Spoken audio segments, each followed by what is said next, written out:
What up, fam? What up? Let me take a drink. I had to brush my teeth.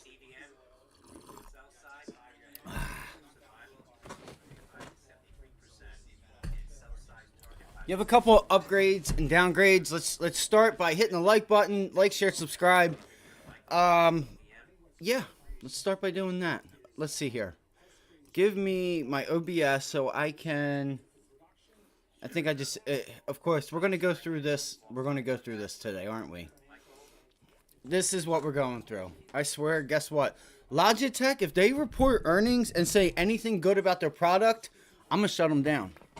I'm gonna shut them down because their products are shit. I don't care what anybody says. I have not had anything good. Logitech, come my way. Let's just put it that way. Logitech is crap. So look, Apple, Walgreens, Tesla, Nvidia. We'll go through the list real quick. I am sorry. I feel so terrible. I'm brushing my. I'm like, man, I'm gonna be late for my own death. I'm gonna be late for my own funeral. Why? I feel like it takes a little longer to get my watch list together in the mornings than I'd like it to. But we have majority of what we want to look at and see somewhat already ready. So it's not like we haven't done any work.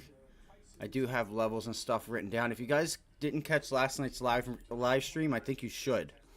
As a matter of fact, I know you should, because not only the information that it provided. This fucking camera.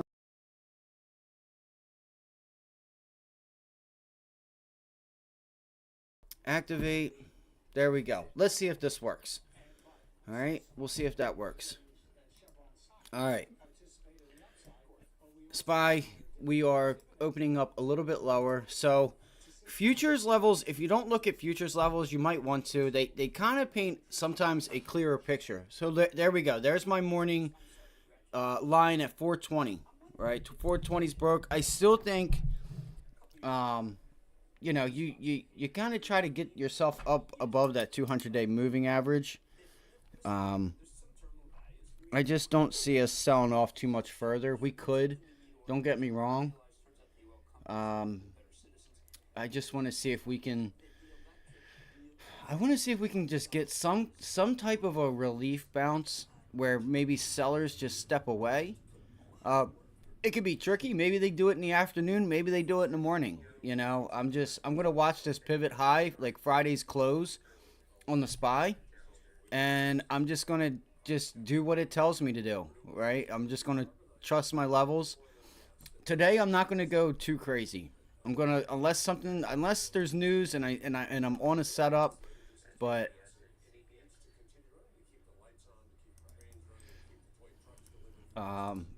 I would be patient. We're getting ready to get some really nice opportunity with these earnings. So this is Friday's close. So what we're looking at here is a rejection of this area. All right, that's my other concern here. We have a lot of volume. Let's see if this volume steps down. And that's right there around 420.50. And this 420.16 area. Let's see if we can regain it. All right, we have made a new low, but you've seen how we broke it and we quickly bought it back up. That's why I'm still like not fully ready for this small double bottom, if you want to call it a double bottom here, to like become resistance and break. It could. I just don't know what the catalyst is. I don't know who's going to sell down there without waiting. Why sell here when you are more than likely able to catch a bounce? You have earnings. You have mega cap earnings coming up. You know, to give this market a bounce. You know, so I feel like 15-minute chart. See if we have any divergence. I'm gonna get the stuff set up too. And look, we're making new lows. MACD is trying to make a higher high as we're making lows. So let's see, right? Let's see. The RSI is pretty low this morning. I mean, it's of course, a new day. But as you guys can see here, right, MACD is headed to the upside while the stock is headed to the downside. All right, well, everything's headed to the downside. It's divergence. That's why I use MACD from time to time. All right, so I'll cover the news and stuff really quick. If you guys have any questions, throw them in chat. If you guys have any plays, anything you're looking at, if you guys could do us a solid, maybe hit the like button. Subscribe if you haven't already done so. I really am frustrated with myself. I was up at 5 o'clock this morning, and then I fell back asleep, unfortunately. I was just so tired. I don't know why. I don't know why I couldn't get up. It was so hard. It was just so hard. And I talked to my other half. I don't know if you want to call it that. I don't know what we are, but I do love her. So I talked to her for a couple minutes while I was going over my watch list. So let's go look at Chevron. All right, there is a deal with Hess Oil. I gotta charge my phone. That's what I mean. Slumped more than 2% after the oil giant said it's buying smaller rival Hess in an all-stock deal. So no cash. $53 billion or $171 a share. Hess shares moved slightly higher. Apple. This is one of the good ones that we could watch for. Apple, there's some Foxconn news with taxes or something like that. So they fell 1.5% following a report from the Global Times that Foxconn, a major supplier of tech giant, is facing tax and land use relative investigation in China. Well, the guy that owns Foxconn is running for president for Taiwan, so it's kind of funny. You know, it's like this. It's just funny, right? Of course they would do that. Gaza Health Ministry says death toll surpasses 5,000. EU Foreign Minister talks Israel, Hamas, and Luxembourg. Walgreens pharmacy operator rose 3% after JP Morgan upgraded Walgreens to overweight from neutral. The firm expected a cleaner year ahead for the company and an improving cash flow profile. Textainer Group popped 42% after alternative asset manager Stonepeak said it would acquire the leasing container company in a deal totaling $2.1 billion in equity and $7.5 billion in enterprise value. I'll have to check that one out real quick. I haven't looked at it. TEX text, and then you still have Textainer. You still have that news from last week from Okta about people's data is getting released. Textainer.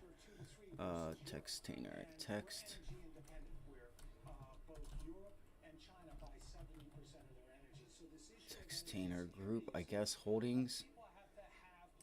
I guess this is it. Okay. Alright. I'm not sure what you guys want to do with this one. I don't know if I'm going to play it. I doubt it's going to run. It just popped. I'm sure it's just going to sit there. I would assume. Come on, Turkey. Come on. Come up here. And then we're going to go to CRM. It was funny last night, right? On the live stream, if you notice, I brought up CRM about the quality of trade setups that some of these earnings can have, that they have to offer. I'm getting yelled at right now. Just give me 1 second. And I got to set up my charts. I got to give us a squawk box and all that stuff. But CRM...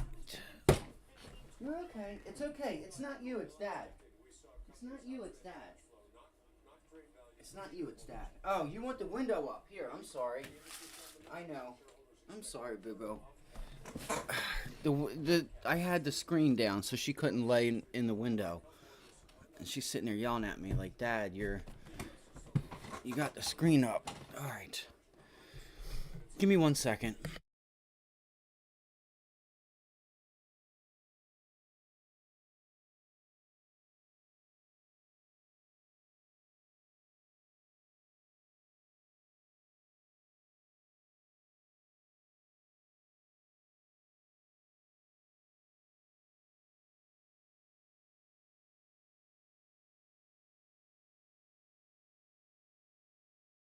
I'm really curious if we get this thing down to 190. I don't know if this news is enough to do it. This is CRM I'm talking about. But if we start cracking these lows, look, you're getting some rejection here, right? We are getting this real nice rejection. We cannot get above this level. This 200 level, I've had it up for quite some time now. I need to hurry up and get my charts set up. 190. Well, you know, you're gonna want to take it level by level first. You're not just gonna want to be like, yeah, 290. I wish it was that easy, but unfortunately, it's not. Stocks don't go straight up or straight down. Um, Pivot low. Let me see here.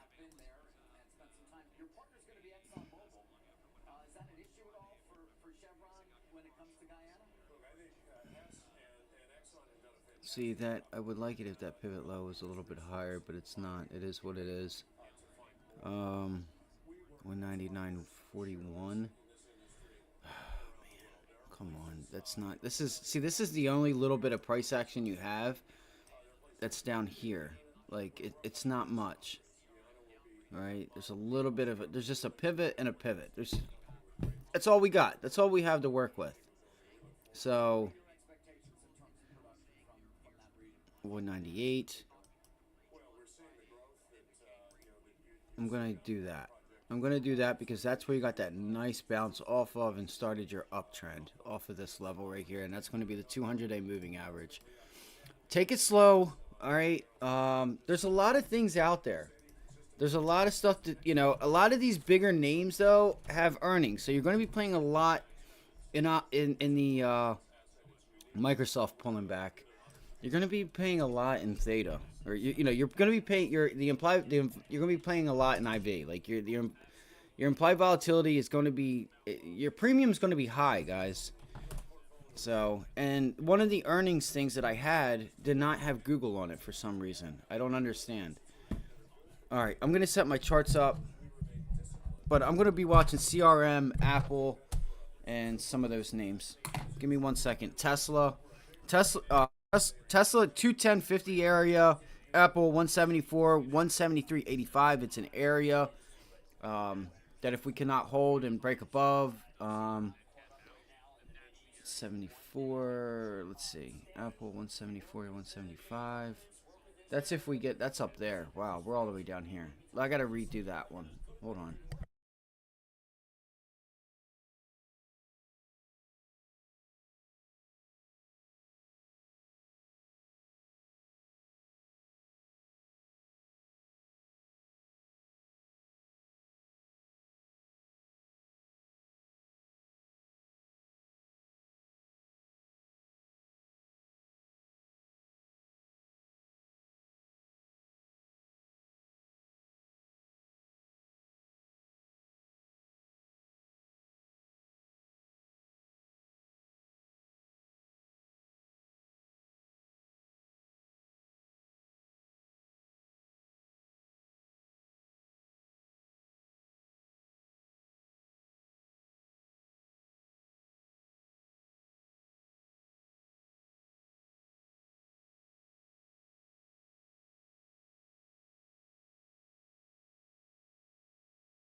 And guys, feel free, hit the like button. So, if you guys have any questions, anything, throw it in chat, guys.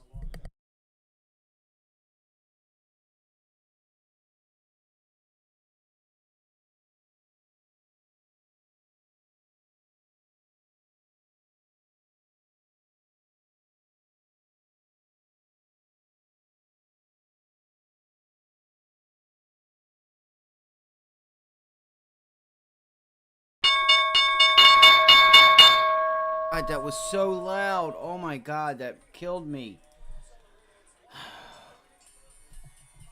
You gotta be kidding me, man. You gotta be kidding me. Come on.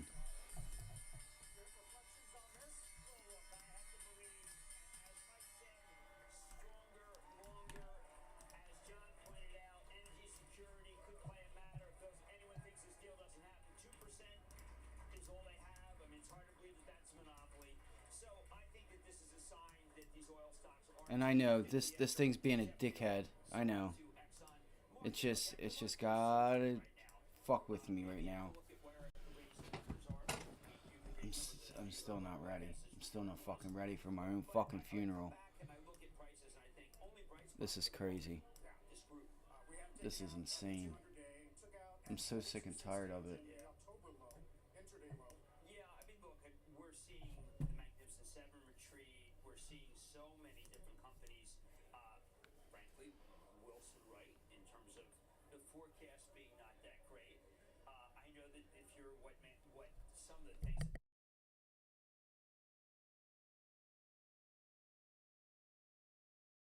So I would take your time, right? You see something, you get to your level. I mean, you got to think about what the overall markets are going to do today. That's what I'm worried about. I want to know what the markets are going to do. And there we go, 210.50, guys. There's 210.50 right off the bell, and I fucking missed Tesla. There's a missed trade. It's all right. We're gonna have a great week. I'm gonna have a great week. I don't know about y'all. I'm having a great week. I'm gonna make sure of it.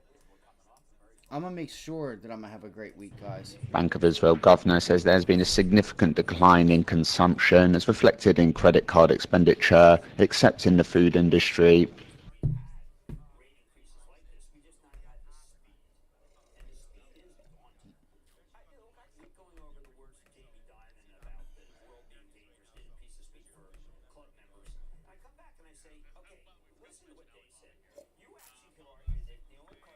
All right, come on.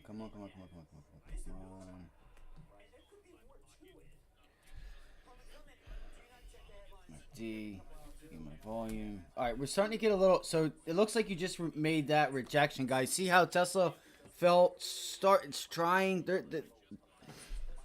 It's trying to make this. It's trying to make pre-market lows resistance. I think you get a bounce here. I think you get a bounce. I just have to get one more thing up, and then I will stop fooling around with the screen.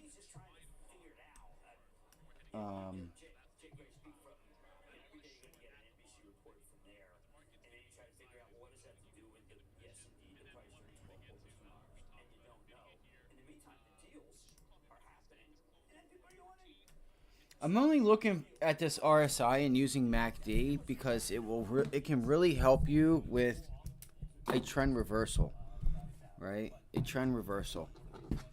So let's go to the tick flexible grid. I actually am going to change my charts, my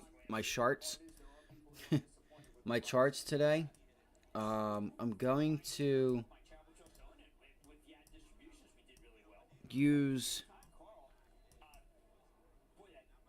Okay, so let's go. Let's see if we get some tick up. Here we go. We're trying to tick up right now. Again, all this here is like number of stocks ticking up versus ticking down, advanced decline, right? The stocks making new high versus stocks making new lows, and then the volume, same thing. Increasing volume versus decreasing volume. Right, increasing as to the upside or to the downside. So here is a nice, looking to be another rejection on the S&Ps. I just don't know how much we have to offer there. I really don't. I know it's not a trade I want to take right now. I just feel like you're shorting the bottom. I do. I really do. And I think there's other things you can do with your life to you could scalp this. I'm sure you can scalp this, but I'm going to wait for bounce backs. I want to see us bounce back to like 422. I just need to find the location to get that bounce back to 422. right? Watch, you got some, and you have some support here at 418. Tesla's just falling out of bed, guys. That's a missed trade there from not being ready. That's my own fault. We said Bank of Israel governor Tesla's says in the 10, immediate 11. term, the war is There expected you to have go. substantial impact on the development of prices, Unbelievable. both in the view of the shekel's depreciation and from demand and supply shocks. Unbelievable.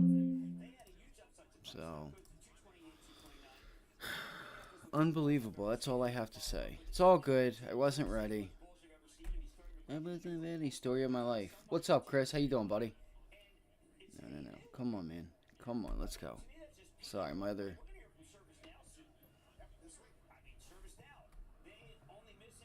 Where do we think the S&Ps are going to go? Where do we think the S&Ps are going? I don't know, guys. I can't see. Come on.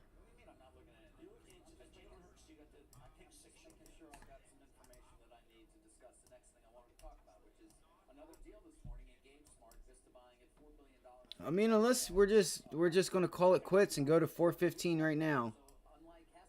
It's just insane that we are already at 415. It's just the SPY always does this. Unbelievable. So you are getting a bit of buying here on Tesla. So you guys should keep that in the back of your mind. This time in sales does have a decent amount of buy side volume to it. Stepping in on Tesla.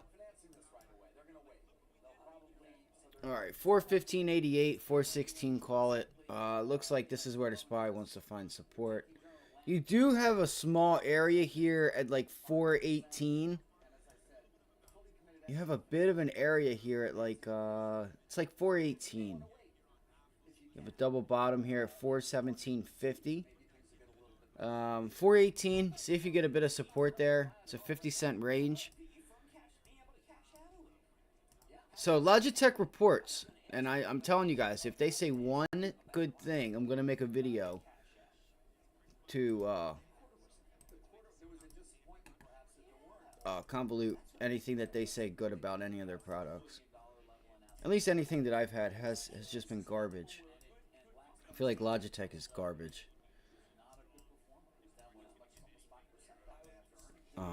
Let's see here. All right.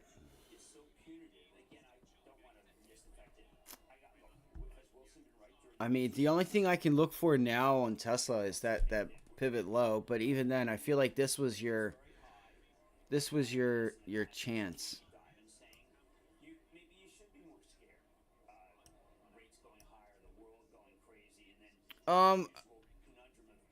Dude, I don't know if you were here or not, but I fixed my chart. So I had my charts like this one. It's probably on it right now, which I forgot to change, and it is. And it is. Of course it is. I changed my charts. I've been great. My account's green. Friday I didn't do a stream. I did a stream for a few minutes. I had a doctor's appointment. Got a little frustrated because I was I was just too concerned with what exactly I was doing. First, and streaming and stuff. I traded the SPY and AMD. I think I made like 4 or 5 trades Friday. Which I have my stuff open now. I can tell you guys what I did. I just made a few scalps. So my account's green. I had a green week last week. Nothing big. Small green week. But I changed my charts, and I'm back in the saddle. I had my charts on logarithmic, and it was really messing with me as far as being able to identify the story, right? And I was just getting thrown off, and I knew it was something because I knew it was something. I was having such a hard time, and I had it on logarithmic, so everything was stretched out, right? Everything was stretched out. But I had a green week last week. So let's see here for Friday. What was Friday? The 20th, right? Yeah, 20th. So let's go to the 20th. Wow, I have a lot of trades, guys. Actually. 20th. So here's the first one. Oh, it's not as many as I thought. I'm sorry. Okay. AMD October 20th, 23 101 put at where's the time? By 9:40 a.m. And that was one of the ones that I had in the morning. Was one of my, I didn't trade it initially in the morning because I felt like the risk to reward on that wasn't there. I didn't feel like I had enough downside to take that risk. Um, but I ended up scalping, and then I got right back into AMD puts. Um, I got back into AMD puts October 20th at, so no, that's still in order for, I don't understand. 10:20. Let's see.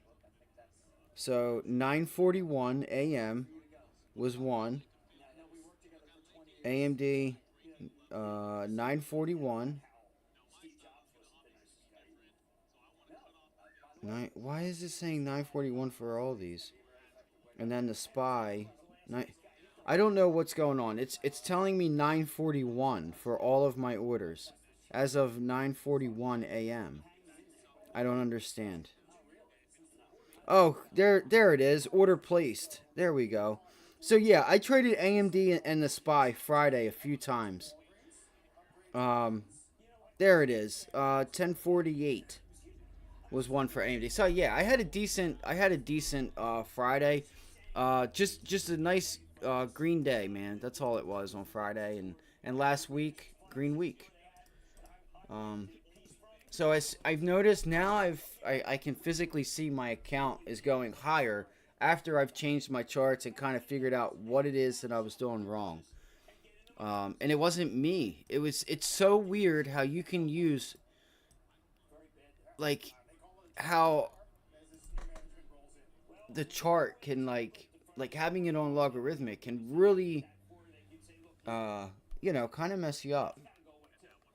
At least for me. At least for me it did. Because I was getting worried. I was seriously getting worried. And we're just falling out of bed. I don't know, man. Unbelievable. So markets are pulling back. I'm going to look for a bounce back end of day. Let's see how we do in this area. Again, 417.50. This is insane. I don't understand why. I mean, I do in a sense because of the global tensions that are happening right now. But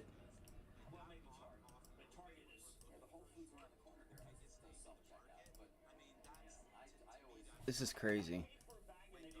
Dude, and Logitech's cameras even crazier.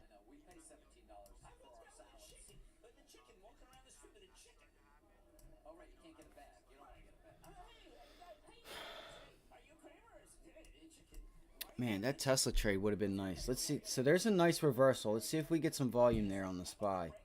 See if we can close this candle green in the next couple candles. Alright, so what I'm going to look for is see if we rejection, support.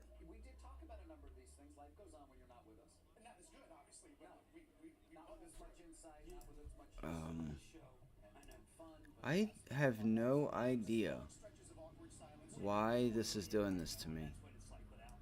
Like, why does the cameras decide to not work? And I feel like it's the same thing every day. Every day, and it's making me sick. Making me sick to my stomach. All right, so Tesla's getting a bounce there. That's a nice bounce. Let's see if we can get some volume here on Tesla, and off of this area, and see if we can get us a bounce. See if we can get a nice bounce into. I don't want to front run the move because I'd like to have the markets behind me on this one. See if we can't get to like 173, right? Yeah, 173 would be an area I'd look to try and take this to. Let's just do Friday's close and make it easier on ourselves. I'm not just shorting or getting long And a just bit to of a get long. nasty open here for risk appetite on the cash open for stocks.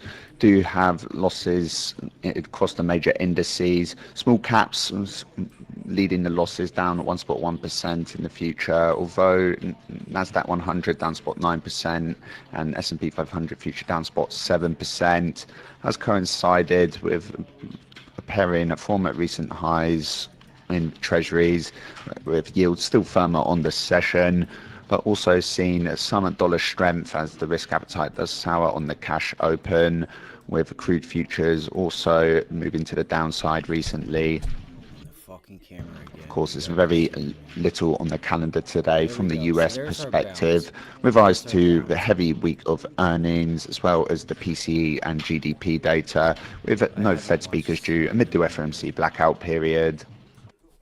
Okay. Okay. Cool, Chris. Listen, man. Chris? Why don't you reach out and send me an email? I'm telling you right now. And like I say, I'm not going to charge any money, but I really want to help you, man. I really want to help you. Why don't you send me an email or something, dude? If you really want to do this and make some good money, send me an email. Send me an email. Let's go through. Let's see where you're going. What is it that we're doing wrong? Too many trades. We're being impatient. What is it? Are we not having a game plan and following the game plan? You know, that's up to you. If you want to reach out, I would love to try and help you. And for those who keep think I track, could. do you know I really investor do. I Bill think I could. Ackman Just gotta stick says to the he has rules covered and, their bond you know, short it's in a post on Twitter. at least even for Bill yourself, Ackman go reportedly back and covered look his to bond see short position. where you're going wrong, right? Go back to those trades. Go back to those days. Like, why were you trading them? Was there news? Was there a technical setup? Like, this is a nice pullback, but we have a nice reversal here on volume. So we're getting some volume on that reversal. There's going to be a lot of people probably wanting to short this, and I feel like it's going to break out. I feel like we're going to go here, and then I want to see what we do. See if we can pull back to here. 418.19. If we hold that area, that would be really nice. We're getting a lot of volume coming through there. This could help the Tesla long out. So I may take a Tesla long here.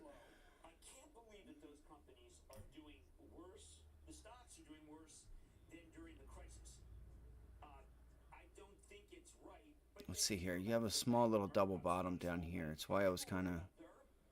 There we go. Let's go. You should get some profit taking on the short side. Let's go for a Tesla long here. I don't want to get too cute. This would be an area I'm watching. 170. Right there at VWAP. So I want to give it just 1 second. I don't want to just... And then, what is that? The high a day. Let me see here. Let me get my shit together. That's Friday's close. If I can pull it back to this pivot. So this was pre-market lows. All right, so there's pre-market lows at 170.26. I need to test this level. This is where I want to get long. I don't have much faith in it. Let's go, SPY. Let's turn it around. And where did we turn it around at? 117.80, 417.80. So it met right in the middle of 418 to 417.50. Do you guys see how I read that off that chart? That I'm like, 418, 417.50 should be our area where we get our reversal. And look at this. You're going to start getting some nice buying here, guys. We could get a really nice Getting the reversal. Bank of England's If this thing QT really operation starts gets and bid to you cover bust through this ratio level, you of could have a really nice day on 2.01 our hands. times at its It 20-year could be an plus inside-out day maturity too. at Like, don't gilt get me wrong, buybacks. but if we really get some volume to come in That's here, up from the prior the S&Ps can 1.49 really start times to, for the 20-year you plus could start getting some bracket. covering and buying on top of it. It could be one of those days. I feel like it's going to be hard for that to happen though, because of the earnings that we have just like tomorrow afternoon. So I don't know if anybody's really going to get over their skis and really try to. Damn it, man! I gotta watch Tesla. All right. For Lockheed this Martin, long. I wanna Reuters get us to reporting its exiting U.S. Air Force mid-air tanker competition, according to a statement. 73. Friday's close is where I want to get to. All right. Let's pivot high. Let me move the And some of the 200. commentary from Bill Ackman says there's too much risk to remain short bonds at current long-term rates. Okay, so the 200-day moving average is poked itself up. It's crazy to see the 200-day moving average moving like this. So, in 10 minutes time, looking out for EU consumer confidence flash data for the period of October. The index is expected to fall to negative 18 spot 3 from the prior month's negative 17 spot 8. Oh my gosh, gotta be kidding me. It's just like, I feel like it's always some. This is the last time I'm messing with the camera, guys, so if it freezes, I'm sorry. Yeah, Chris, no problem, bro. No problem. What I figured we could do is, you know what I mean, just go through it, right? I mean, you don't have to show me numbers or anything. And I'm not, I'm not here to judge. It's, even just going in on the days and the time, right? It's not about the amount. It is if you're over, if you can't handle the positions that we're putting on, if you're sizing too much. But even just the time and days, right? Going over the time you entered, the time you exited, and what day. All right, let's go back and let's look to see what was going on that day with that stock, and what did you do differently than what the stock did. Again, that's up to you, right? But if you want to get good at this, it's what it takes, man. I do it myself, right? It sucks, but you have to do it if you want to get good at it. Because what it's going to do is you're going to see what you did yourself. And then you're going to be able to see it and fix it and not do it again. Like, that's the weird psychological part of the brain that, not just identifying it like, oh, this is what I did, I should have, like, going back, looking at the time you entered and being like, okay, was that an entry point at 9:45? What if the entry point wasn't until 10:15, right? At an area where the entry should have been, whether it's with, whether it's, a pullback to the 9 EMA, and that's where everyone's getting long and you're getting long and it's already bounced off of it, just shit like that. So, understanding that if you have pre-market and after hours, understanding how that does affect your VWAP and 9 EMA, right? That's another one. I know a lot of people that use them. So, like right here, right? We have the 9 EMA coming into the initial morning low. Let's see if 419.27 area, if this area gets another pullback to it to become support. Now, we've broken into the high day. We're going into the gap here. On volume, it looks like. All right. Let's see if we can't take a long here on a pullback. Do I just want to take it with Tesla? That's weak. Or do I want to take it with the SPY? That's the question. Let me see what the Qs are doing real quick. I mean, if you guys see anything also yourselves. Usually, what's up, man? How you doing, buddy? Not greed your P&L. Because I understand what I have coming up tomorrow, Wednesday, Thursday, Friday, understanding that even if I'm playing options, those options are going to be cheaper because the time decay. And even today, like even playing dailies, it's like at 10 o'clock, 10:30, you're going to start seeing even like daily SPY options start to get cheaper, right? Maybe we fill this gap and pull it back. All right, there's my pullback on Tesla. There's our pullback on Tesla. Let's look at our volume here. I'm still not sold. I'm still not sold on it yet. I'm really not. Let me first see where I want to...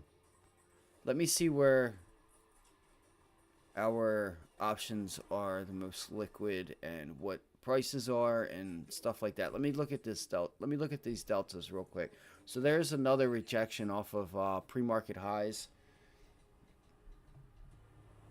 Trying to do a little bit at once here. So the Qs did not bounce to.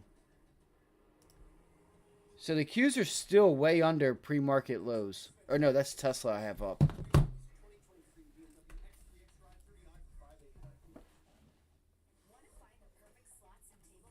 Just give me 1 second, guys. I'm sorry. Hold on 1 second. But yeah, just being able to maintain that is more so understanding the catalyst that we have coming up. Oh man, that would have been a decent long here. And there's the bounce through that pivot low here on pre-market. All right, there's the bounce. Let me get this up for you guys, just so you guys have some news and stuff.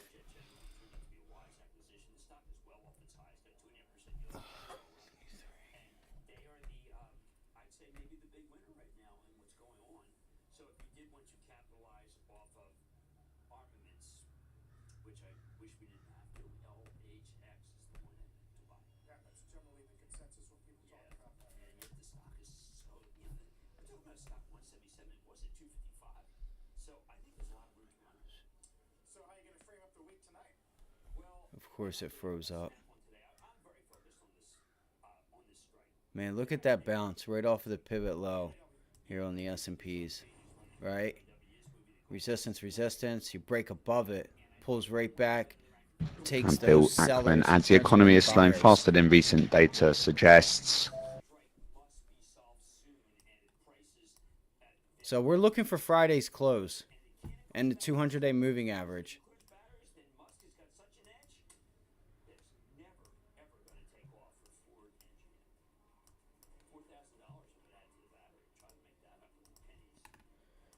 I know I'm going a little quick here. Just give me 1 second. This is where I want to look for, right there. Why? This is where I want to. This is the area I want to look for. 121.15. 421.15 on the SPY is the area that I want to see us get to. It's worth noting, have seen since that Bill Ackman covered our bond short tweet, a pickup in both stocks and bonds, coincidence or not, has coincided with a bullish reaction in stocks and bonds. Also has seen that dollar pair from at recent peaks. I was right the first time.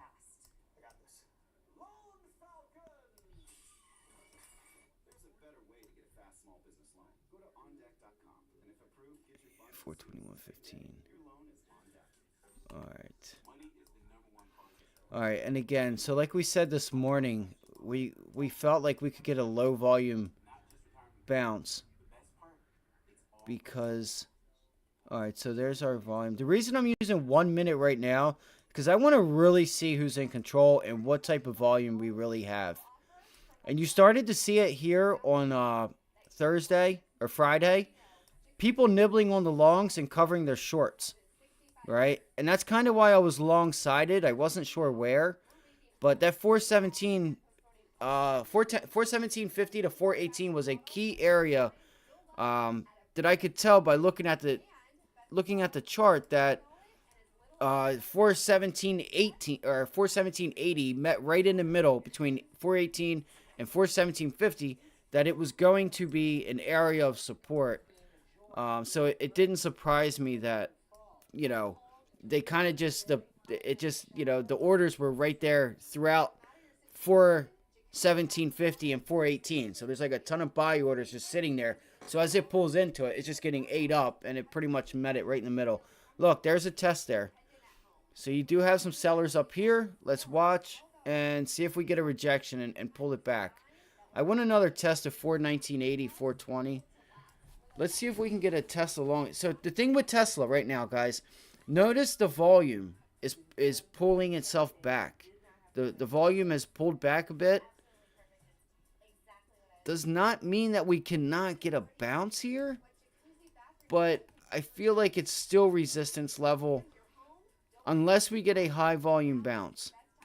Unless we can get that high volume bounce through 171.40.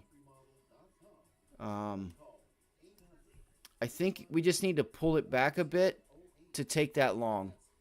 is what needs to happen there. I think in order to get more buyers to step in, we need to pull it back.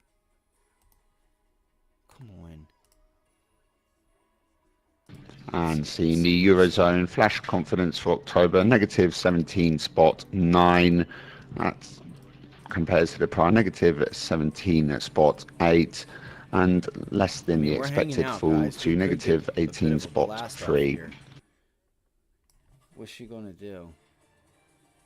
She's trying.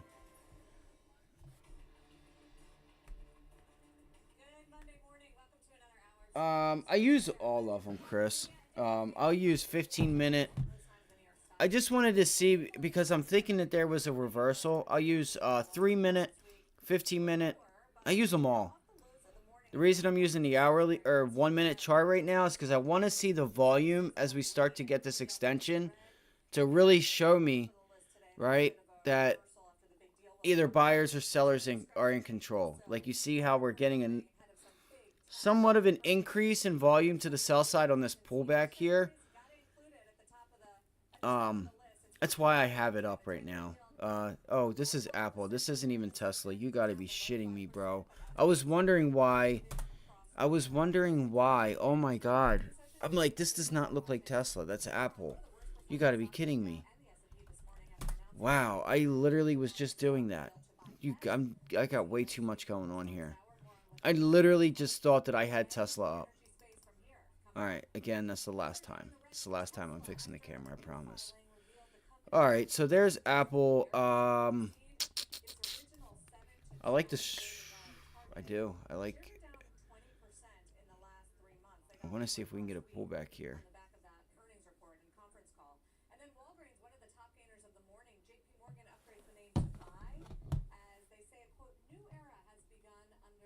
Wow, I was literally looking at Apple thinking it was Tesla.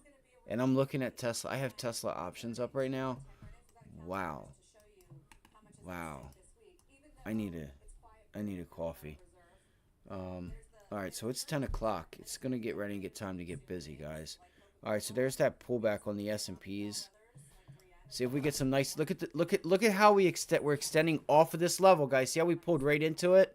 Let's see if we can get like a nice rejection off of it, like in the manner in which we tested it.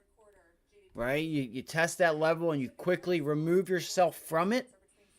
Really tells you that that level is either like, you know, that's like your buyers are stacked there, or your sellers, like it's telling you who's in control.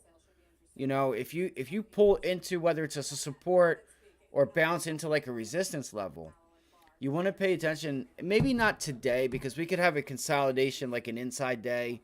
Don't expect like a huge rally or anything, but on days when you find like a stock gets to a level and quickly removes itself from it, let's say if you see how we just broke to a new high, right? Let's take this for instance. This is going to be a little lesson. See how the SPY just broke to a new high, right? And it's not quickly breaking and pulling itself back in, right? Breaking, pulling itself back in. It's still hanging out at new highs. It's not, sellers are not quick to, you know, it's giving you a sign of strength, not weakness, right? Giving you a sign of strength, not weakness. And that level that's there is support. You did bounce there pre-market.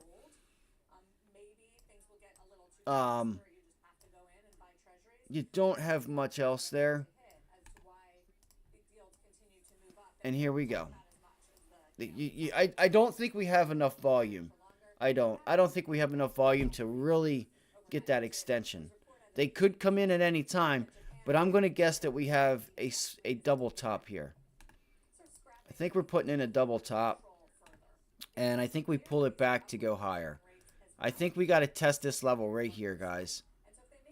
It could be, yeah, call it 419, 419.30 area.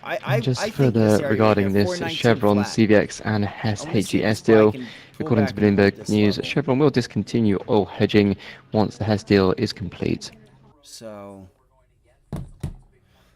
what I what I also did today, this has kind of affected my trading too, right? I was up at 5 o'clock. My cat came in and laid on me, and I fell back. I just could not get up for some reason. I don't think I went to bed too late, but tomorrow I am throwing myself out of bed, and I felt like I just could not get prepared today. Um, I did have a lot of um, I did get all my levels and stuff over the weekend and kind of get an idea of some of the things that I wanted to look at. Okay, so there's a nice bounce. Well, it's not a nice bounce. You guys see what I mean? How the volume's dropping off up at that area?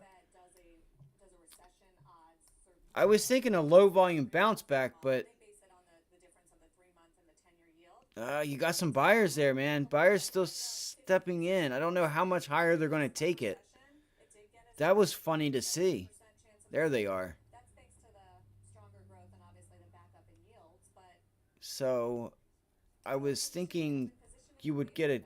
We could start to get this pullback. Let's see if I can just put a small short on to see if we can't get a nice little pullback here. Volume's falling out of bed. It's 10 o'clock. See what happens here at this 10:15 time frame. If you're looking at options and you guys do play dailies, think about the open interest. Look at the volume, okay, and know the option price high and low of the day. Right? You want to know those things. What's the high and low? So you have an idea roughly of where you're buying these options at. I think a lot of people don't really look at things like that. Looking at their delta and the high and low of the option. And if you don't know, there is a level 2 for options. That can come into an effect that, like, the end of the day, you can see orders. You could see market makers filling, like, you could just throw orders out there and they want to fill them to get the positions closed. Come on, where are we at here? I don't know if you guys know that or not, but there is a level 2 for options. There is.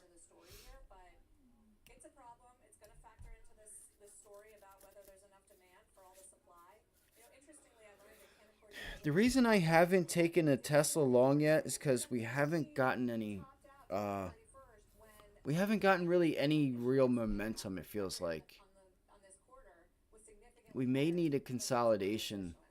This thing might need to consolidate for a day or two before it decides to make a move.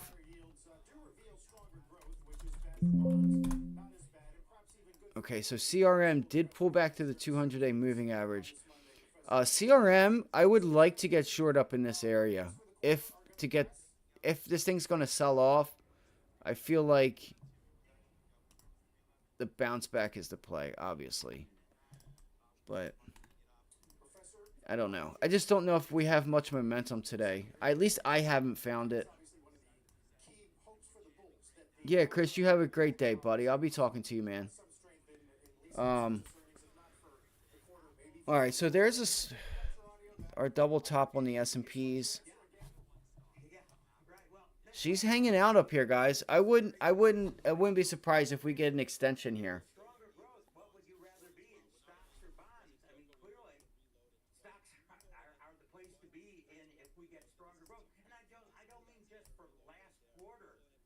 No. Sorry, guys. Give me 1 second. I was just trying to...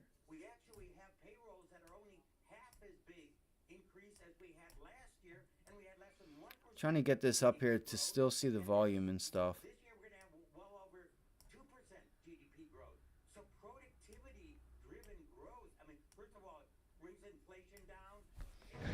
And it's worth just noting on a geopolitical footing, Turkish President Erdogan has submitted Sweden's NATO membership bid to Parliament for ratification. That's according to the Turkish presidency.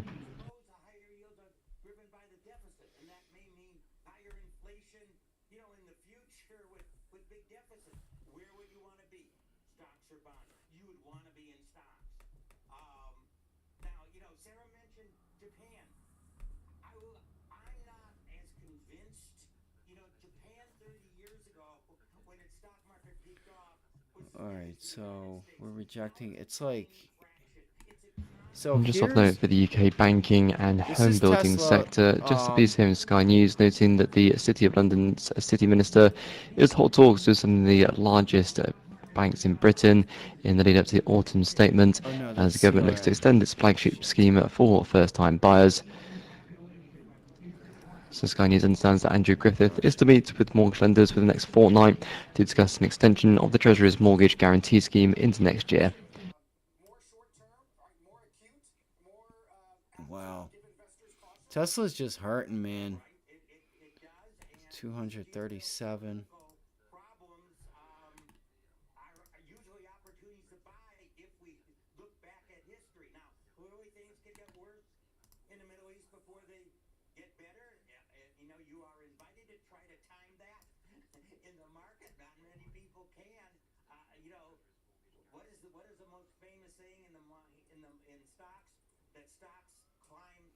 Two, 210. Is that 210? And where are we at? 207. Let's see here.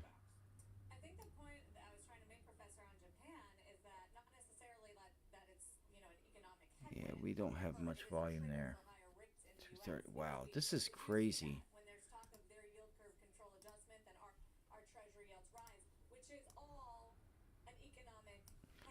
So yeah, the camera's probably going to be frozen for a bit.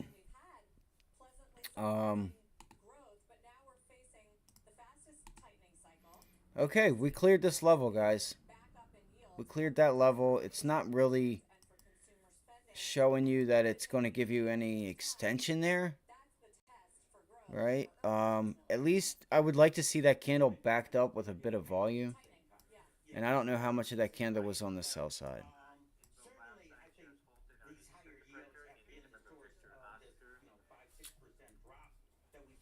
Alrighty.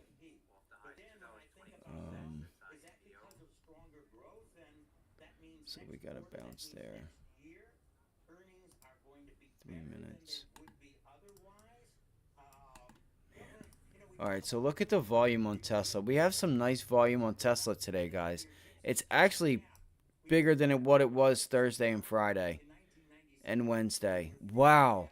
We do have an enormous amount of volume on Tesla today, guys. Holy cow. Holy cow, do we have volume on Tesla today. I'm not sure if any of you guys noticed that or not, but this is the highest volume that Tesla has had since reporting earnings. I mean, look at this. Look at this volume compared to, there is 2.1 million shares. Consistent 2 million share candles. So I feel like here it comes, right? Here it comes. Are we going to test that 200-day moving average? 210.50 is the area I like better. I'll just leave that. I'm not going to fool with it. But here we go. Here we go. What's And just in going to terms happen? of a bit of a market update, as my colleague did cover at the time, I've seen a little bit of a pullback in the US yields following All right, some of the pullback in announcements there yields. by Bill Ackman. And as such, now we're just seeing a bit of a softness creep into the dollar. It does look to test that earlier session low now of I was 106.02, looking currently down for... to 106.03, which of course would then bring 106 into place again. So the price action in the yield space now just filtering through into the FX market.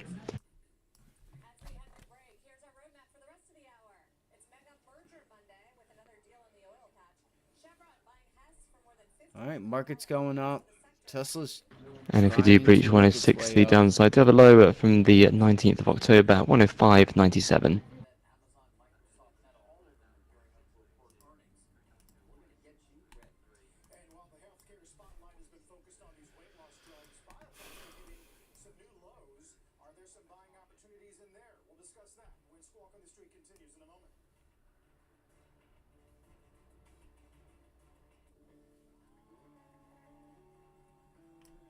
All right, here's where I think we could start to pull it back.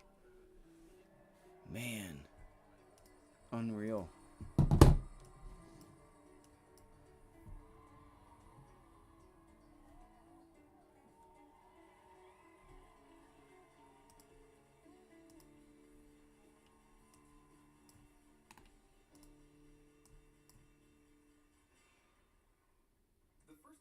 sale online with GoDaddy was also the first time you heard of a town named Dinosaur, Colorado. Just got an order from Dinosaur, Colorado. Start an easy-to-build, powerful website for free with a partner that always puts you first. Start for free at GoDaddy.com. NetCredit is here to say yes, even when other lenders won't. Apply online in minutes. Get funds deposited the next business day or sooner. NetCredit. Credit to the people. I'm Delaware Insurance Commissioner Trinidad Navarro. Many people have questions about Medicare and don't know where to start. The good news is there's a way to get answers. Delaware Medicare Assistance Bureau is a public service of the Delaware Insurance Department and helps people with Medicare deal with the complex and confusing health insurance system. Again, I am here. I don't know what's going on with this camera. What I could do is this will sometimes work.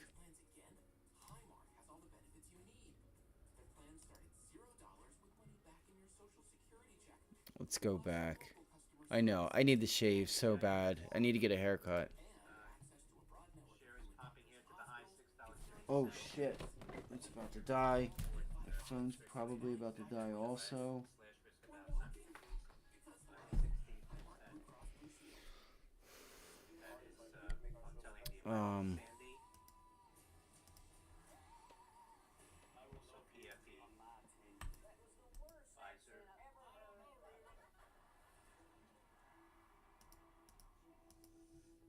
Just say the voice into your Xfinity voice remote to start watching. With Xfinity, it's a way better way to watch. Hey. Halo. Halo. Alright.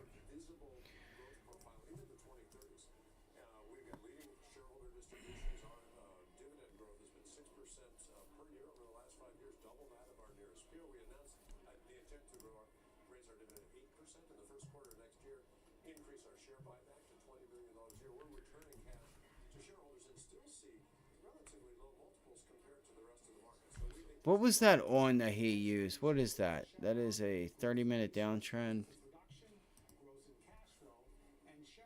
Alright, I think I may have to... See, I can't. Because now we're coming right into this area of resistance on Tesla.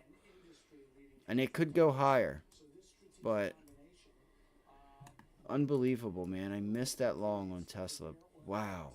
I cannot believe that. I can't believe that.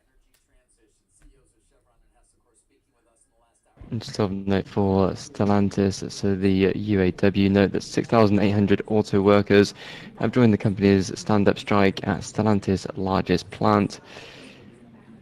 So 6,800 UAW members at Sterling Heights assembly plant have joined the stand-up strike and shutting down production at Stellantis' largest plant and its largest moneymaker.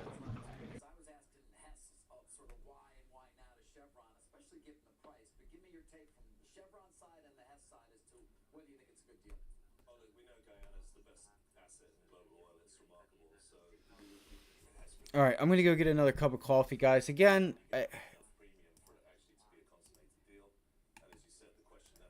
need to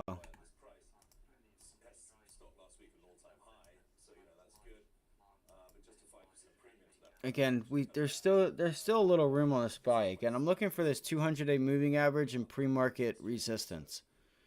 I'm looking for us to get up to 422.50. I would get long Tesla. I missed that trade. Right, this would have been a nice support level at 207. Unsure on the exact credence of it ourselves, but there was a piece doing the rounds in New York Post, potentially of note for likes of Pfizer, suggesting that Viagra could reduce the risk of Alzheimer's disease by 60%, according to a study.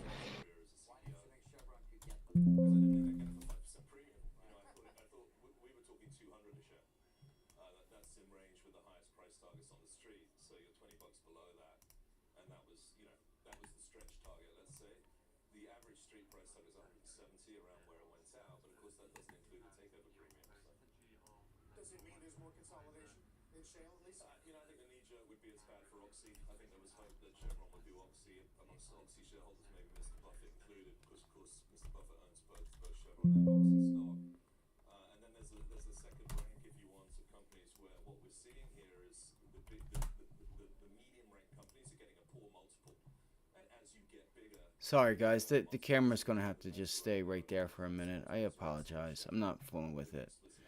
So, AMD. I talked about this yesterday. So, today it broke. I did not see this pre-market. If you guys notice, look at AMD's level here. It's worth just noting that the dollar index has now taken At out 106 for the downside, 101.75, now down to 101.50. 105.94. So, I mean, that is so key, guys. Like, it's just a sign of support for a few days, and now we're retesting it. I guess you could consider this a wedge. In terms of levels to downside for dollar index, still have a low from the 12th of October, still some way off though at 105.53, so sitting just above the I don't 105.50 know mark. what I was getting with that. That's weird.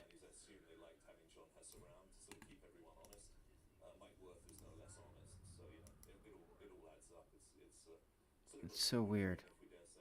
How about for the climate? I'm just curious, in terms of spending on carbon reduction efforts, they're not changing their targets at Chevron.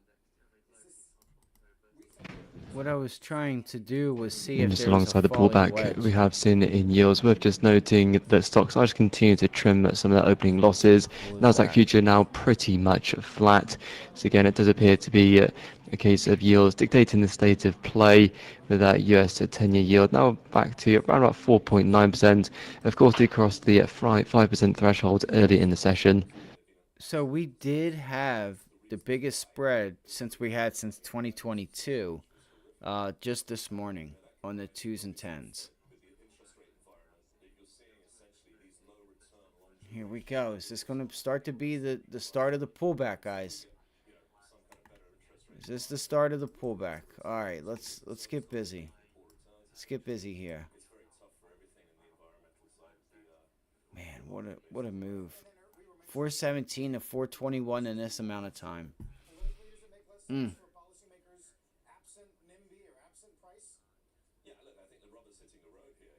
150.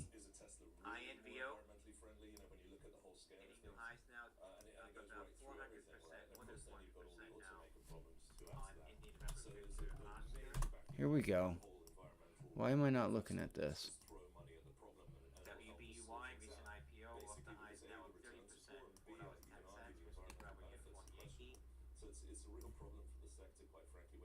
Let me go get this cup of coffee and I'll be right back. We might still have a few trades here. So there we go. We can consistently see that buy side volume is really taking over now. We're really taking over. I want to see what happens at this area, because if things are going to change and we're going to pull it back, we're going to start to see some selling start to step in here. And I don't know if we get it. I think sellers step away until you get to the 200-day and get up into that area in the SPY that has the volume for selling. All the way up from 420 to 430. Right? I'm going to say 430 is our middleman, but you have like 428 that has some resistance.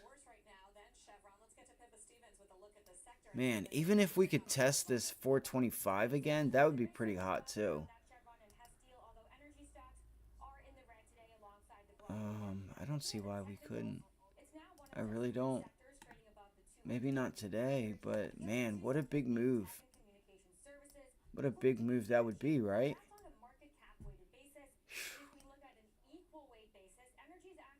Don't fight the trend. Don't fight the trend, please, whatever you do. I'm going to go get coffee. I'm going to be right back.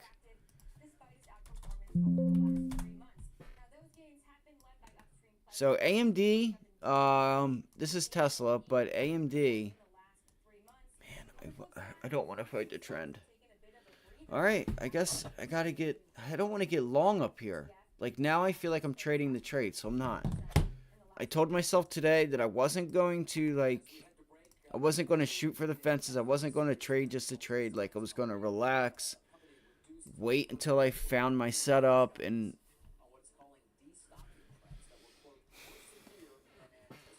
what is this? This is 212. 212.50. Why do I have 212.50 there? That's so irrelevant. What is 212.50?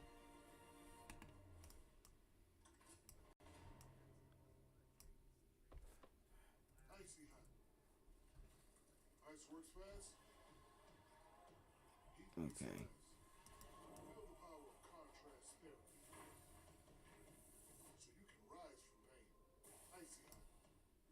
When you're looking for answers, it's good to have help. Because the right information at the right time may make all the difference. At Humana, we know that's especially true when you're looking for a Medicare supplement insurance plan. Here's the thing, guys. We have not. I just noticed this. Look at this. So look at this area at 217. You did make a resistance up here at Initial Morning Glow. All right then. Shat. Spy's just gonna keep going, man. Spy's a killer right now. 425. I'm gonna be honest. I think you could get up to 425. I think we're going now. You just got a whole bunch of volume there. Do you see the entry points they're entering in? What do you see here? You're seeing the 9 EMA act as support. Okay, so the orders are sitting here at 421.20. 421.22 is where your buy orders are. Right? At the 9 EMA. The low 20 cents. Bang. See how it's getting bought? Boop. And you're getting that bounces right there off of that 9 EMA in this area. I may put on a long, even though this is the high. Let's see. You could pull it back right here. Support. Tight stop.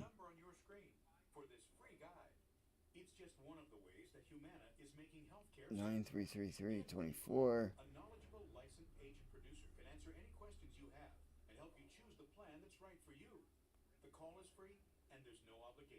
Okay, so it broke that level there.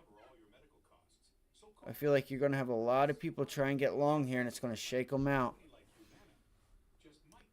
Squawk Box, weekday 6 a.m. Eastern on CNBC and streaming live on Peacock. Ambition is passion. Very strong day today. Directed towards a singular goal. I'm in the feelings business. My best movies, people are crying. I want to see people moved to tears through triumph. We continue to monitor the headlines coming out of Israel and its war against Hamas. NBC's Jay Gray live for us from Tel Aviv with the latest. Jay. Yeah, and one important note coming out of actually Washington just within the last few minutes that says sources tell NBC News the Biden administration is advising Israel to delay a ground assault for hostage talks, saying that they should delay that ground assault to try and rescue some of these hostages. That's been something we've been What a little bitch. It's not your war to fight, Biden. You just keep walking on your little beach. All right, I'm going to go grab some coffee, fam. I will be right back. So here we are. This is going to... Let's see if we solidify Friday's close as support. All right, that's where we're at right now.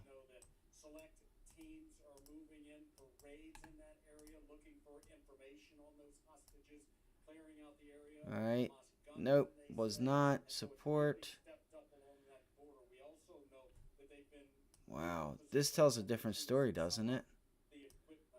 A nice low volume bounce. I could have swore we had a ton of volume here today. We know that on the other end of the Gaza Strip, 8 continues to move in. 17 trucks yesterday, 20 trucks moving in today. Food, water. Yeah, we have a decent volume here today, guys. Now the UN says fuel is desperately needed, as much as any food or water. We have been told by the health ministry of Hamas that 12 hospitals have closed, 32 health centers have closed, either for lack of fuel or damage from an airstrike. A the hospitals that are remaining right All right, I need to go get a coffee because I just do. All right, 15-minute chart. You're now starting to try and make that 90 MA a rejection area. See if you start, because what you're going to get here, guys, now this is important, because what you're going to see here on this 15-minute chart is these two starting to meet at an inflection point. Okay? You're going to start to see that 90 MA and the VWAP start to meet each other and close it in. And when these two close in, this fucking camera and this fucking Logitech shit, just want to throw it. I do. Stop cutting out on me. Why are you cutting out on me? Stop. It's going to give us a really nice price directional movement out to be either the upside or the downside, guys. When we get this 90 MA and VWAP and they start converging and we're stuck in between here, we're going to I would assume we're going to blast off to the, man, I want to say the upside, but with the volume that we have, it could be to the downside. Stellantis.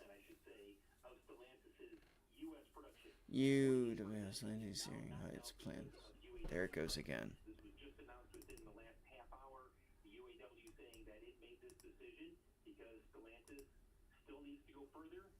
So that's that.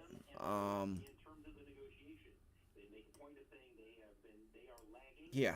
So I want to see us pull it back, see what we do, consolidate, right? And then what we'll look for is a move out or move back down, right? This convergence here is really going to allow us to really, because price is now stuck between VWAP Just and the of 90 note MA. for Novartis, the company Friday's has close. presented results which And could expand the Monday's use open. of a Novartis Right? We're stuck therapy between Monday's for open, Friday's closed, 90 MA metastatic prostate VWAP. cancer, Where are we going to go? moving it from a treatment use Right. after Whoa. chemotherapy to one that with the demonstrated benefits All right, there's beforehand our as well. downside.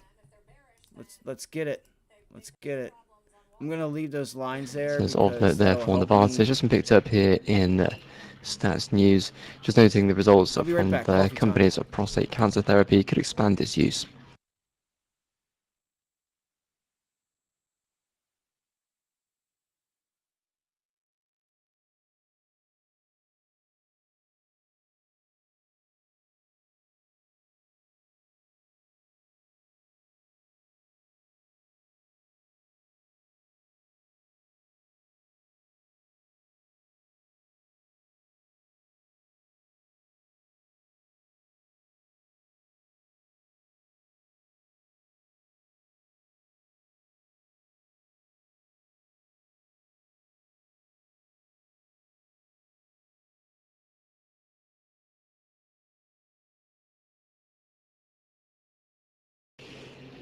This piece in the South China Morning Post of note for Apple, that's AAPL, just noting that the company's new iPhone 15 series is already subject to steep discounts on Chinese e-commerce websites in the run-up to this year's Double 11 online sales extravaganza, with the iconic smartphone up against stiff competition from Huawei Technologies' Mate 60 Pro 5G handset.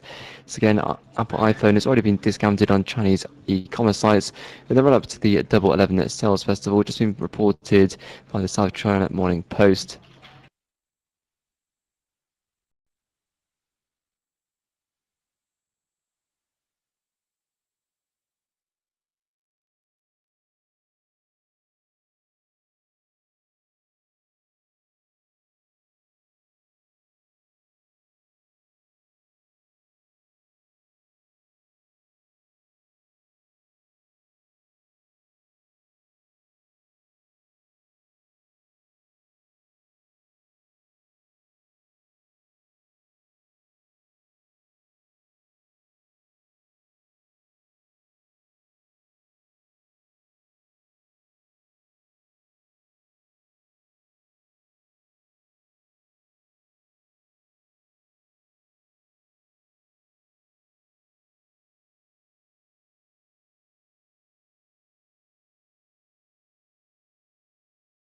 All right, I'm back. I'm back. Wow, look at that pullback. I'm not sure if you guys heard that news or not.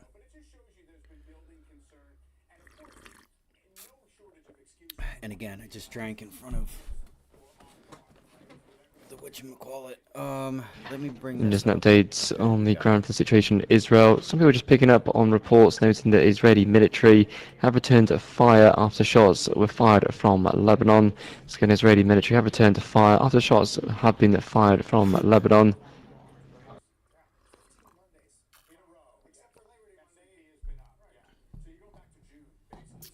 All right, there's Tesla pulling back. Man, this is gonna frustrate me, man. This is insane. This is so crazy. And just a piece here in Reuters, according to their sources, they know that European lawmakers are yet to agree on several issues related to new Alright, so artificial again- intelligence rules ahead of a crucial meeting on Tuesday, leaving any deal off the table until December. That's according to Reuters sources. Just noting what that the I'm draft saying? AI rules have yet to be agreed by the European Parliament and European Union member states. They have so far been discussed 3 times in trilogues, which are meeting between the Parliament and EU states Cool, to right? thrash out a final version of the laws. I mean, it's just something to pay attention to. Thank you guys for the likes. I greatly appreciate it. It helps the stream. We're stuck. You know, we're getting in between this area, and look at this 420 area, our value point of control. Let's see if we get another little bounce. And as we bounce off of this area in VWAP, that's going to pull the 9 EMA down. And when we bounce off to the upside, it's going to, it's just going to bring them into one another pretty quickly. And when you, here we go. See if we get some buyers step in right there, which we see that they are. I'm not sure if, oh my gosh, I cannot wait for lunch already. I still want to get back up to 428. I do. This early Fed day, we still have not retested it and made it a rejection point. It's just my opinion that I feel like we can still get up there, but we need some type of good news. Sorry, next time I'll turn the microphone off. There's Tesla. It's 10:30. Come on, man. Let's find something here. Right? Let me find something. Let's do something here.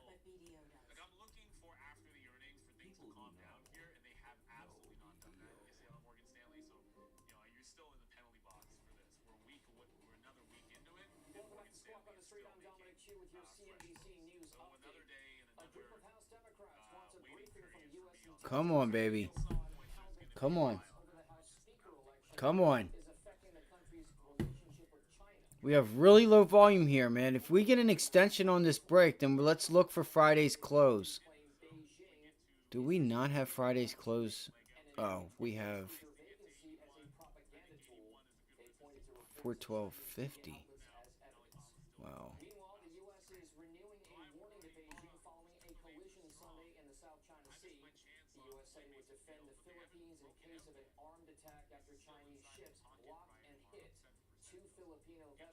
Wow.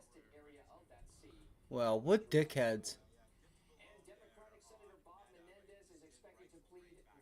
Little, never mind, I'm not even going to say it. I'm not even going to say it. It's so small. There's the breakout.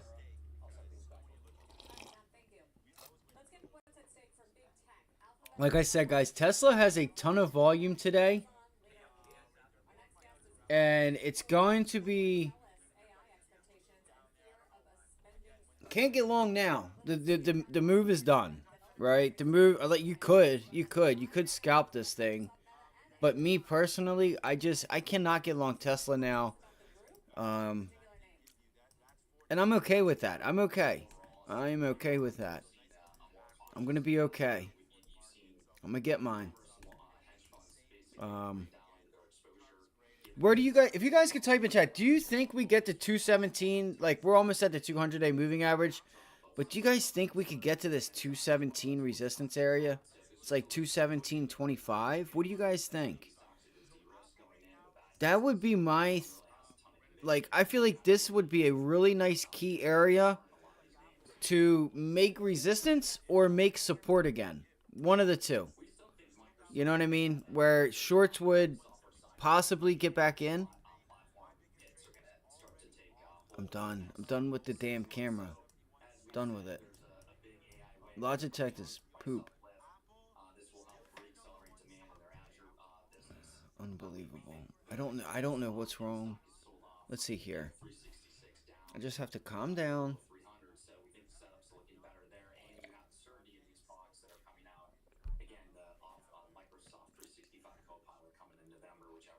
What I'm watching right now, guys, is this 15-minute volume for the SPY. Now you can use futures to help you, right? The thing with like futures, it'll show you things that the SPY won't show you. All right, if I take you over to the ES, did you know that there is a double top rejection at the 50-day moving average on the daily chart? You may not have known that. And it was a really clean setup. Very clean setup. So sometimes you want to peek over at it. You definitely want to peek over at it. Look at that. Boop, boop, down. ES didn't do that. SPY, or not the ES, but SPY did not do that. SPY hasn't touched the 50 days since September. Early or late August, if I'm not mistaken. So you're able to see some things on the ES that may paint you a bit better picture. Let's see here. Give me... I know I marked these out. Are you kidding me? I have no... What happened to my chart? Huh?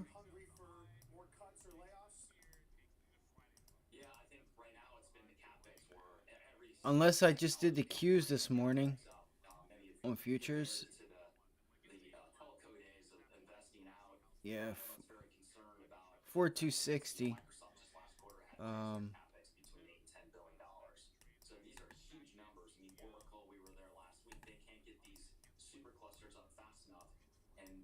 Yeah, 4260. So you may... Let's see. There's a gap up. There's pre-market highs. We'll see what we do there.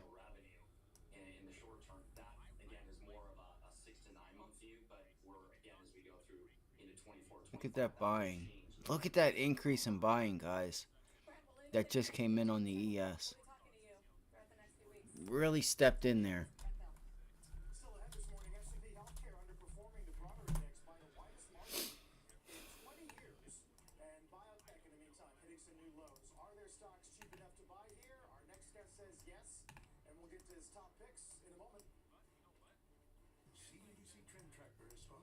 Come on.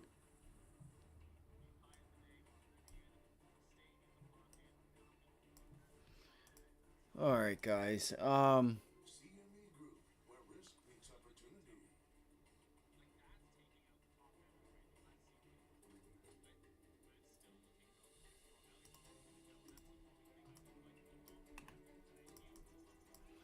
So, see how we're pulling it back in? We're starting to make this wedge here. See how the SPY's starting to make that wedge?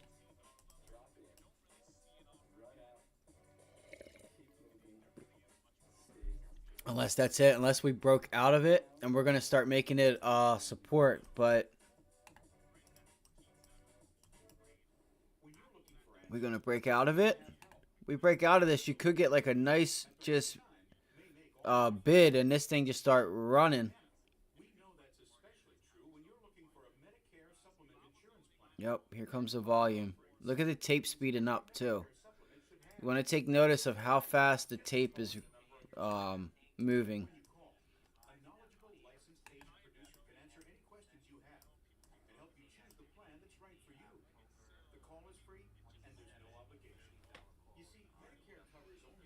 Wow, unbelievable. all good. That's why so many people purchase Medicare supplement insurance plans like those offered by Humana. They're designed to help you save money and pay some of the costs Medicare doesn't. Depending on the Medicare supplement plan you select, you could have no deductibles or copayments for doctor visits, hospital stays, emergency care, and more.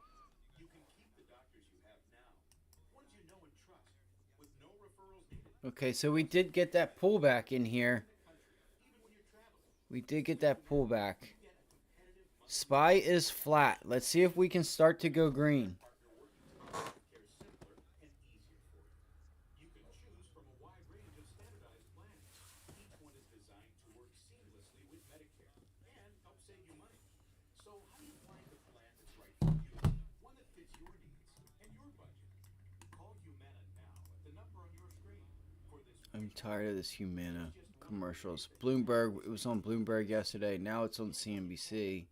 They're taking over. All right, so here's AMD coming into an area of resistance. I don't feel comfortable going short, and I also don't feel comfortable going long right now. I could take a short here on AMD. This would be the area. You see what we have back here on this day. Well, that was here, and that was a pullback and a bounce. So that was support, support, support, support. When broken, should become resistance, right? Like 102, 101.75. Become a member of this exclusive group of visionaries. Visit cnbccouncils.com/CEO. Yeah, 101.75. 101.75. Let's do it. I'm in it. I'm in it to win it. So I'm going to look at AMD for a pullback. Let me make sure I'm looking at everything that I like to make sure I'm not missing anything.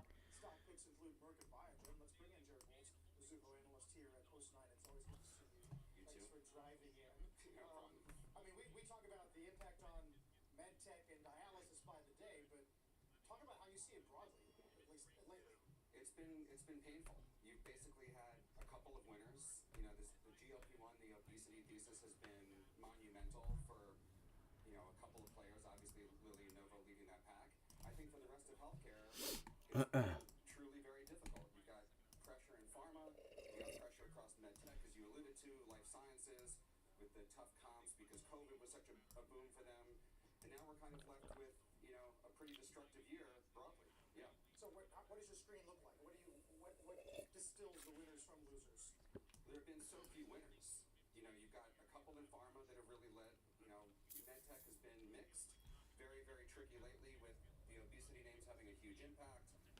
Distributors and managed care are kind of like two other areas that have been decent, I would say, but all in, it's been a very tough year. I also don't want to fight the trend on this AMD trade either, guys, in NVIDIA. Because I think the more talk you get from big tech, they're going to talk about AI and how they can include that to save them money. We know that's going to be on the top of the list, AI. But, yeah. So, it's usually buying opportunities.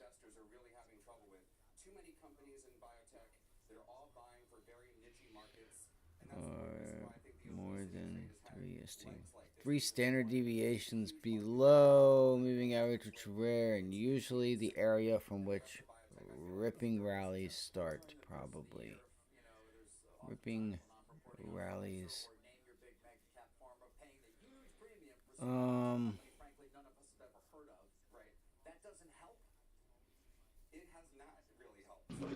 Just a piece circulating from the New York Times, just noting that Hamas could release an additional 50 hostages with dual citizenship, apart from any broader deal. Citing an Israeli military source. So again, Hamas could release another 50 dual citizen hostages.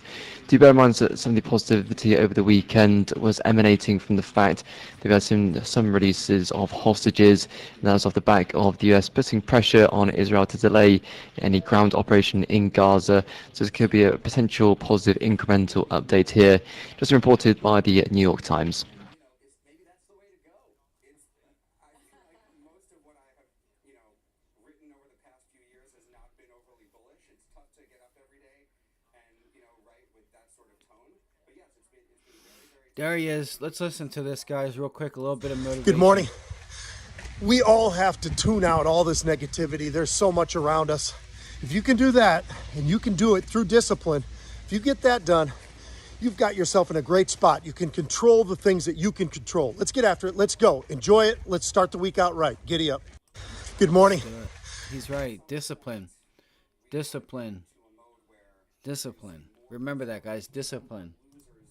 It's okay to not take a trade on a Monday. It's okay to miss the rally, right? You just have to learn from it. See where you went wrong. Just noting comments here from the Swedish government, just confirming that the Baltic telecom cable between Sweden and Estonia was damaged by external force or tampering.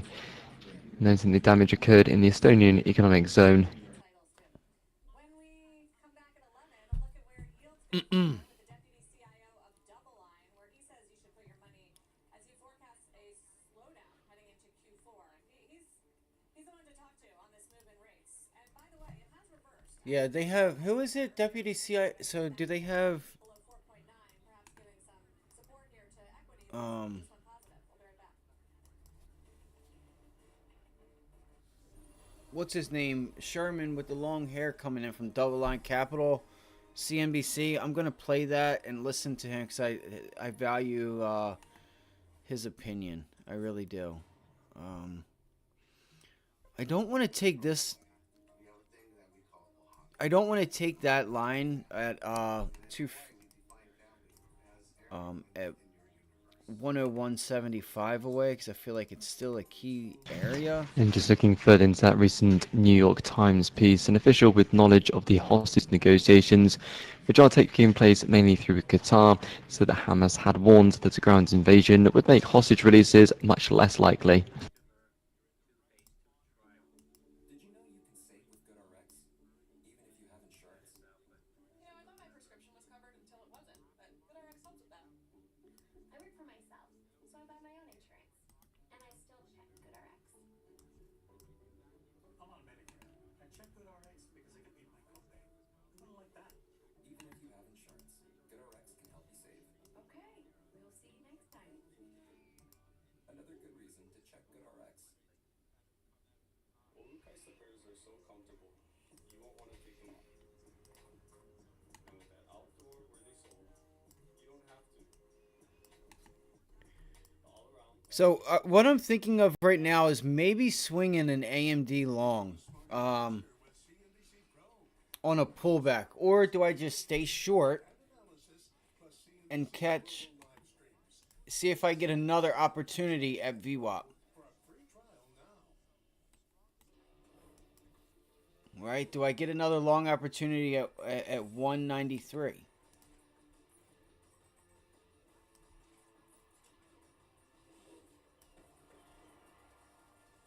It's clearly holding.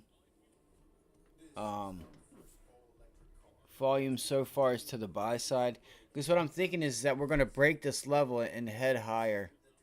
And if we think the markets can head higher, that's going to help the AMD long. I know it doesn't seem right. Again, this level was broken. So I'm stuck between two ideas here. Because this level was such a key level of support right here. Every day last week we said, hey, we watched this bounce right off the open. Maybe you pull back off the open and you get this bounce, pull it back, bounce, pull it back, bounce, pull it back, bounce, pull it back. We finally broke it, right? We finally broke that 101.50 area, 101.75 to 101.50. Do we think we have another opportunity to get long here and break back through it. The only thing I would say to do would be to wait for the break, and then you break through it and hold it, and then, you know, take your long here once you get the break. So I'm trying my best to not take a trade to take it, but I also feel short. I can't go short, though, with volume like this. The volume is absolutely to the buy side. The overall markets are to the buy side, so this may be not a trade. That's what we're getting at. This is how you solve a problem on things, on ideas that you have that you should or should not trade, right? What is your reasons for the long side? What are your reasons for the short side?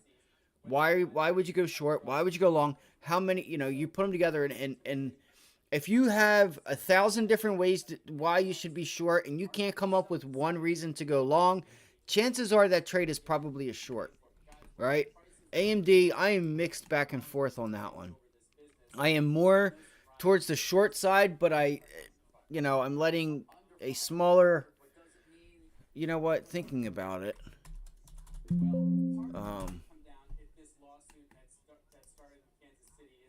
Thinking about that, actually, now that I just said it.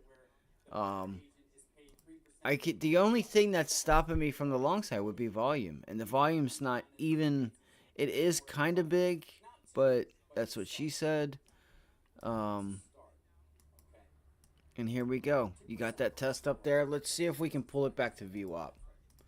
Let's see if the markets can pull it back. Let's see if the Qs pull it back. Where are the Qs at? Right here. Let me pull it up. Let me lighten my monitor up so I can see it. Let's see if we can start getting a pullback here. I don't think we do, though, unfortunately. I'm not sure what we do here because the volume's pulling back. I just don't think with the strength that we've had that we're going to see much of a pullback.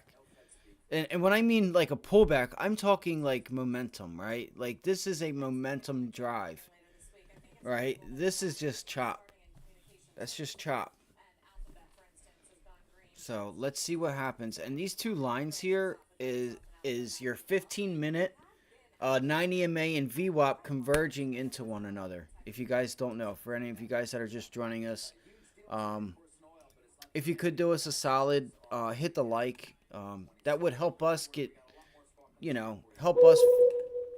get passed over to someone else that would like to be here, that doesn't know about the channel. So 15-minute real quick. And what we have here, guys, and I said this with I think it was Meta, right? You had the 50-day and the 100-day. No, it was Tesla. The 100-day and 50-day were converging, and you got that break out. And I'm like, guys, we're going to get a break to the upside or downside in a decent fashion. So here we go. We're above the 9 EMA now. So what we saw here was these VWAP, pink line, 9 EMA, the yellow line. They're converging into one another at Friday's close. We've regained Friday's close. Let's look for a long on the S&Ps here to the 200-day moving average at like 222.50 area, 222.40, 222.35. Would be the area. Yeah, 422.40 on the SPY. You need to get some volume, though. You need to have this thing backed up with some volume. That's a low volume pullback. Low volume pullback. You know, it just feels like you can't get it. It's just not getting that, that rip that it needs to get up there. So let's see. I'm going to sit here. I'm going to be patient.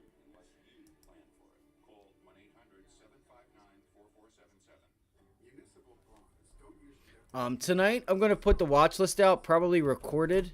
And what I'm going to do is have levels, like a lot of things that I'm looking at on the watch list. Because there's a couple charts I want to show you guys. And I'm going to go to bed early tonight so that I can, I don't have any type of issues waking up before the crack of dawn, 5 o'clock, and, getting everything done and ready. Which I do it the night before, but it's like coming in the next day. You don't know what type of news you're going to wake up to, and things could change a little bit on you. That's all. I hope you guys are having a great day. Thank you guys for hitting the like button. Like I say, it helps the stream out a lot. And here we go. Let's see. Let's see what happens here. I have two different like looks here, and it doesn't seem like the volume's that great, but it, if I look at it from another like time frame, it looks like there is a lot of volume. So weird. Yeah, it's a lot more than what was there. That's because it was above 4. That's weird. Hold on. That's 1 minute. Oh, well, I'm not worried about it right now. I don't even know what I'm doing. Alright. There's another resistance level that right around Friday's close. This might be the last attempt at a bounce.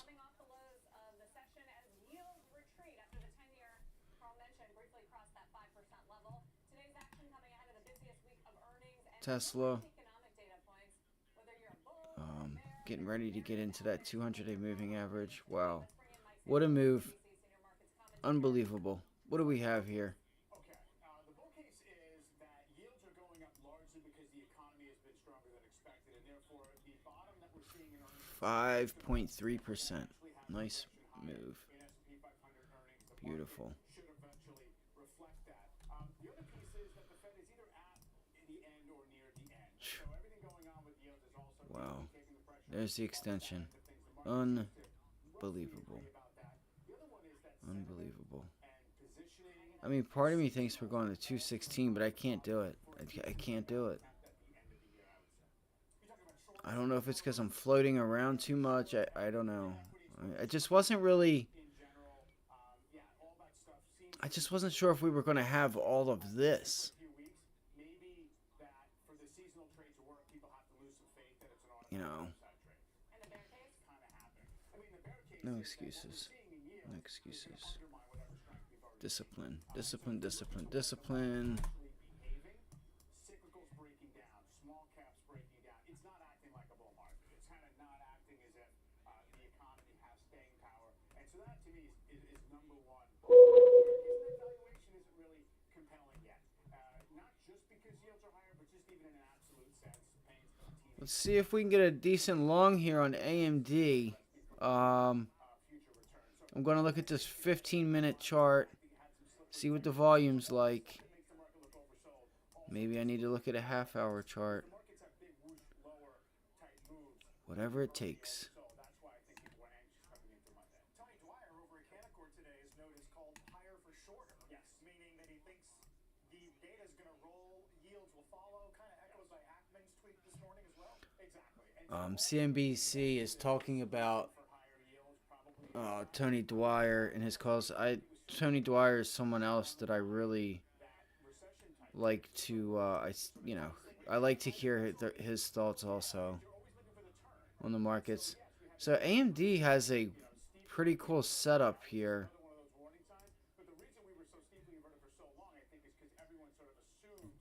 Again, you're seeing a lot of these stocks getting So no for share on CVX. They do see them holding Venezuela Ventures output at around 150,000 barrels per day. But when you are talking about a changing of international order, when you're talking about the U.S. potentially having to get involved in a conflict, this is not the typical Middle East conflict, especially if it roads lead to Iran. So I do wonder if investors are underestimating how serious it could get, or maybe it I don't won't. think they're rushing to price anything in. I think it partially explains some of the hesitancy to really get in there and buy the dips aggressively. It explains people happy to sit in cash. Yeah, we're not seeing a lot of buying up long end necessarily, but I think that's the X factor that's making people feel more anxious than they otherwise would with 1 quarter left and the S&P still up a decent amount for the year. Mike, thank you. Laying out both cases with no bias either one. Take your pick. You decide. All right, let's focus on the bond market, which is the center of the universe. 10-year yield crossing above 5% for the first time in 16 years. We backed off that level, and guess what? All right. Relief for stocks. Looks like we got some volume coming in here. High, it's not time All right. To look at the longer end of the curve to offset the risk. Joining us now is Double Line Capital Deputy Chief Investment Officer Jeff Sherman.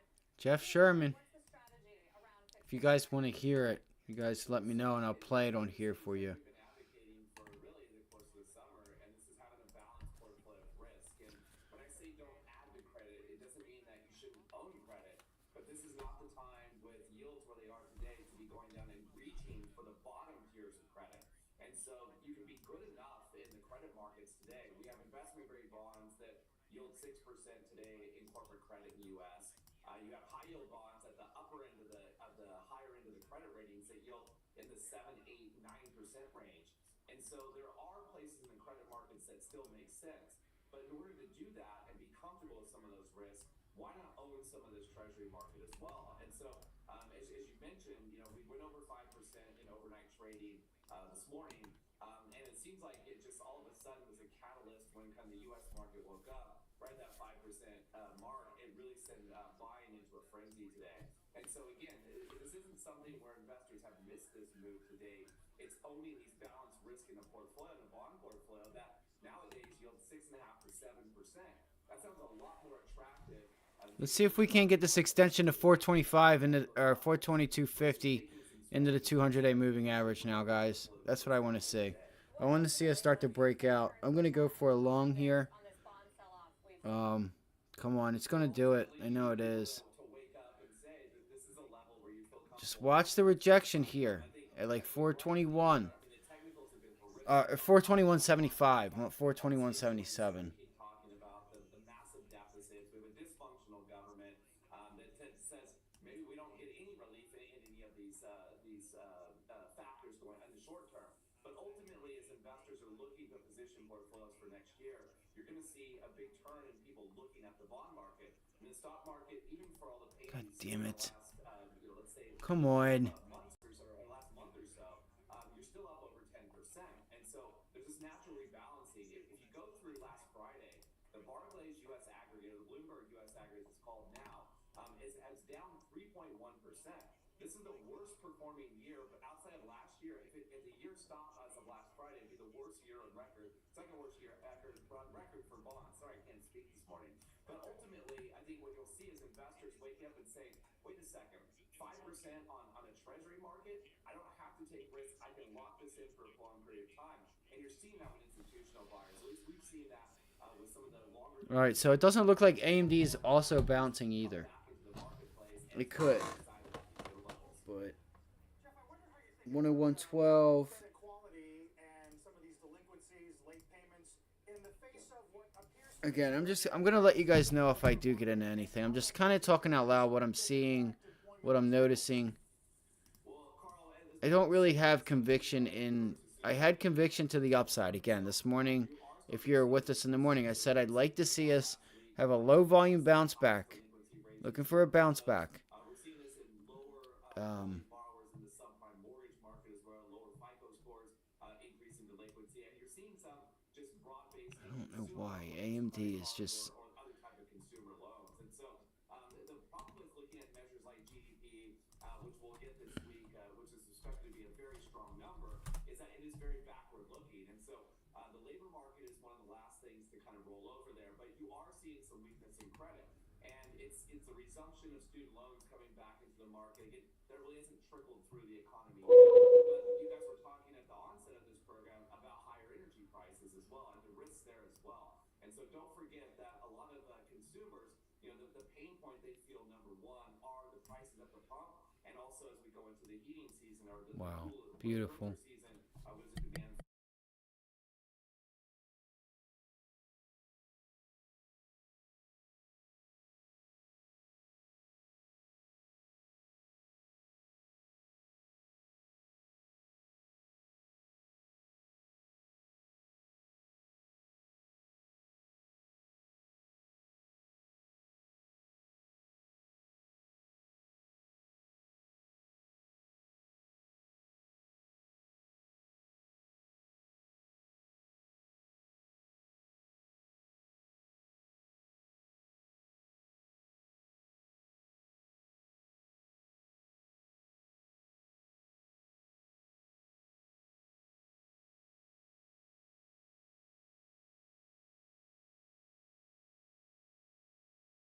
So note for AerCap, AER, Turkish Airlines has decided to lease a total of 28 aircraft, consisting of 25 narrow-body and 3 wide-body aircraft from AerCap.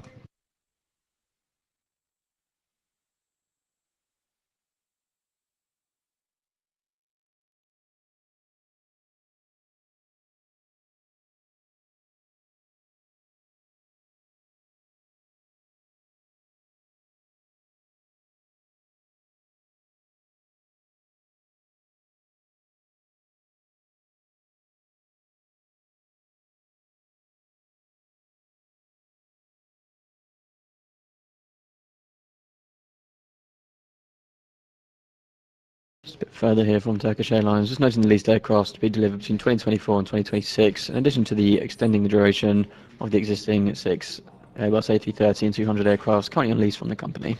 issue. And so the market seems to always look for a reason to explain price action, and that's really been one of the largest explanations over the last 2 months for this rise in yields. Some people talk about the growth story, some people talk about this. Both of them are in concert of why we have higher yields. But ultimately, I think what you see is that this isn't a problem in the next 3, 6, or even 12 months. This is something that's going to be a real big problem when more of this debt rolls over in 3 to 5 years. And so I think investors are thinking about that. Perhaps that's why there is a little more of a term premium in the marketplace today. But ultimately, the U.S. will pay its obligations. The question is just the value of that dollar when ultimately it comes down to pay that back. Jeff Sherman, really good color and commentary on the move in rates. Thank you very much for joining us. Thanks for having me today. From Double Line. It is a bit of a merger Monday. Chevron announcing it'll buy Hess for $53 billion. That's the second major oil deal so far this month. Pippa Stevens has more on that deal. Hey, Pippa. Hey, Carl. Well, this all-stock deal is all about diversifying Chevron's portfolio, which had been a bit light on long-term growth opportunities. So Hess brings assets in Guyana to the table, which Third Bridge's Peter McNally said is the real prize in the portfolio, becoming one of the most important growth areas for non-OPEC oil production. Here's what Chevron CEO Mike Wirth told CNBC about the deal earlier today. The duration on our cash flows now as we bring these two companies together, I talked about long-term growth and long-term value. This extends our visible growth profile into the 2030s. I think over the last decade, we saw companies outspend cash flow, not create value for shareholders chasing growth. And I think the industry's gotten the message. The shareholders expect a return of capital as well as a return on capital. And so companies across the industry have become more disciplined. They took the trade from us here. I didn't bring it up, but this was a huge. This still has some room, man. It's got some room. Things could get ugly for transports. Mizuho said it increases execution risk around planned financial targets. Back to you. I mean, the prize of Guyana. How long has this been out there for oil companies? We were talking earlier. AMD just can't get a bid.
Just on geopolitics, officials speaking to Reuters said that US troops in Syria were attacked by drones and no injuries were reported, according to Reuters.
So here's some commentary from Bill Gross, just noting he is buying SOFR futures.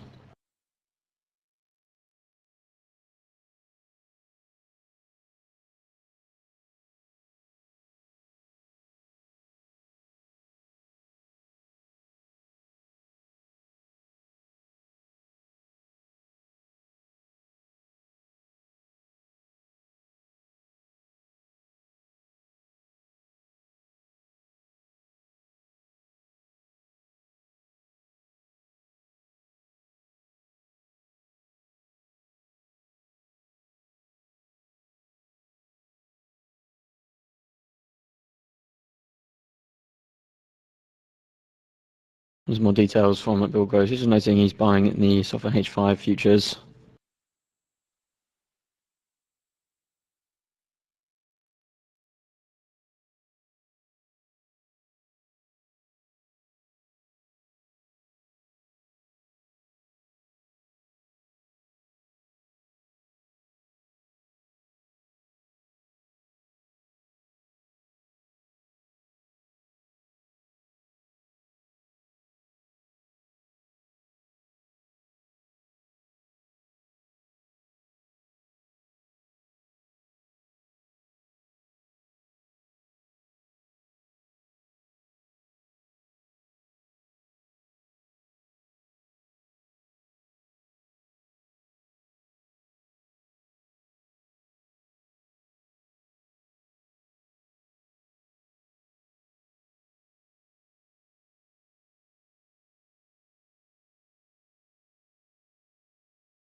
There's a Treasury block trade, was at 11:07 Eastern Time.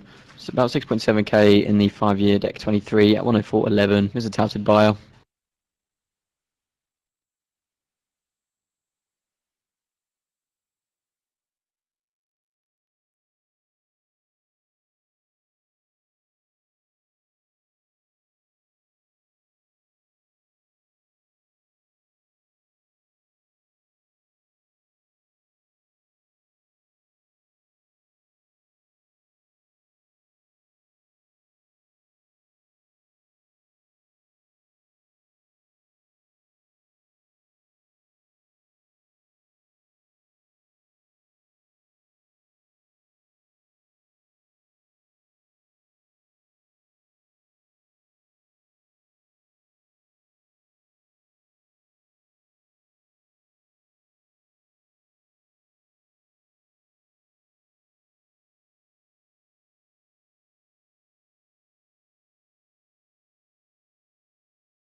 So I was just looking at okay, so there goes AMD. AMD is breaking out off of that level. It took some time there.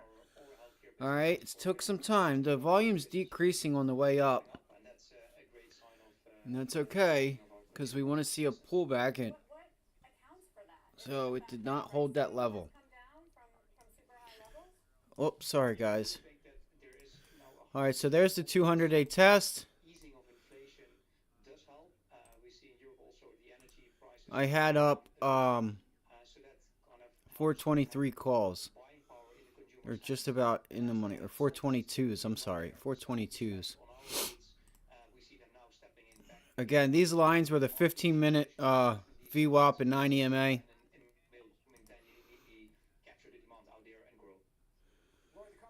All right. Is this going to be a failed attempt? So look. So here's what I want you guys to notice. All right. You're at the 200-day moving average. Right? Are we going to get a pullback off of this level on the SPY? You still get and AMD is at that key level that we were talking about, that it could find resistance at. This is the area I was looking to get short at on AMD. 2177. I have not. And that's also a bounce off the 200-day moving average, which I missed. That's another thing that I did not identify at this level here. So, see if we can't run it up to the 50-day moving average. There's a few points up. 104.50.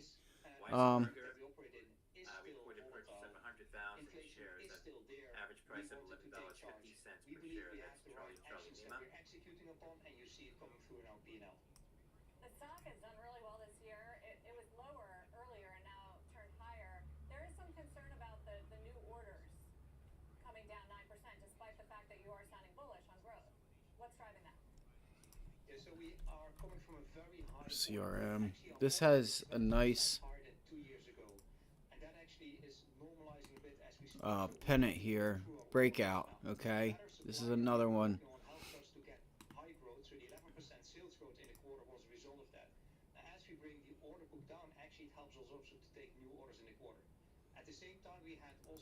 Seeing call activity in Carnival now, along with the reform filing, that's CCL. And this CCL, guys, was something that I had brought up to you guys. Wow, look at CCL today. Wow. If you guys don't know, this thing was ripping on year to date. Okay, year to date. Cruise lines, like in the watch list that I gave out last night. I mentioned these, okay?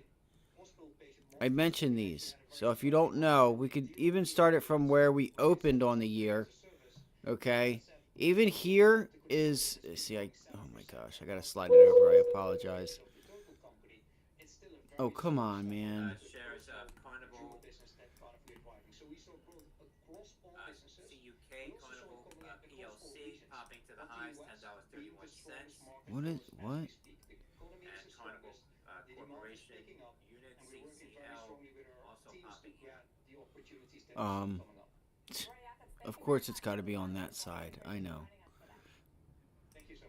All right. Again, these stocks were up 135%, 136.5% on the year, on the stock alone. Wow. So there's your. Holy cow.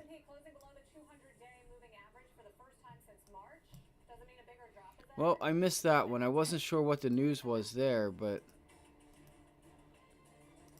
there was something about somebody buying CCL. All right, so what I was getting at is the S&Ps are at the 200-day moving average now.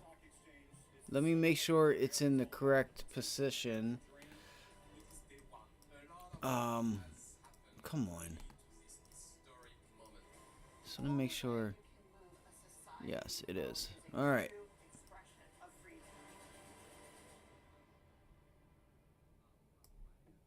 WO Take Two Interactive, the November 3, 143 call trading here now.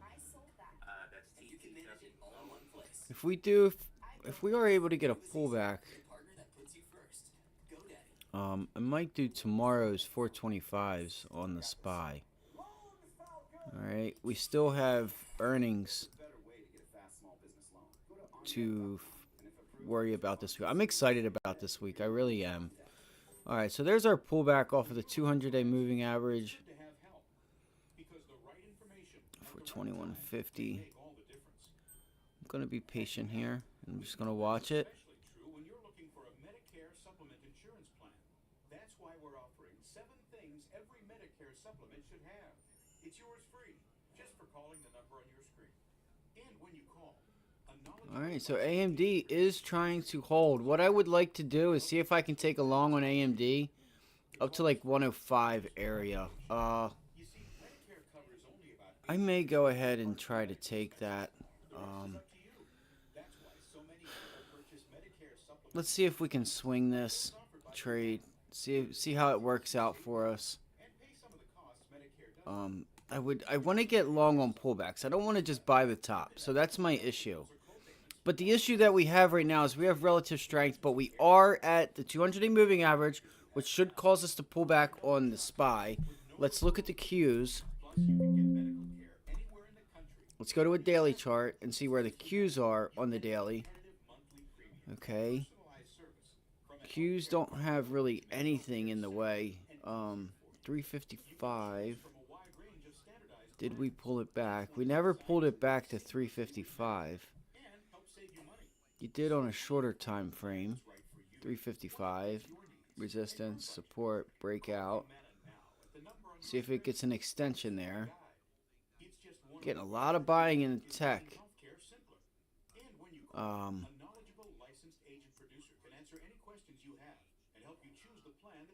Resistance on the Qs is going to be about 360. Okay, 360 on the Qs is what I would be looking for.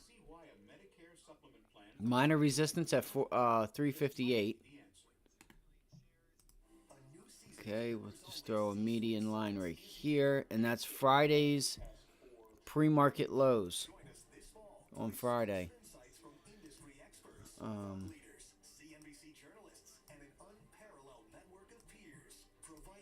Looks like it wants to roll itself over, though, personally. I'm not talking about, like, rolling over and going short at all. Just a minor pullback.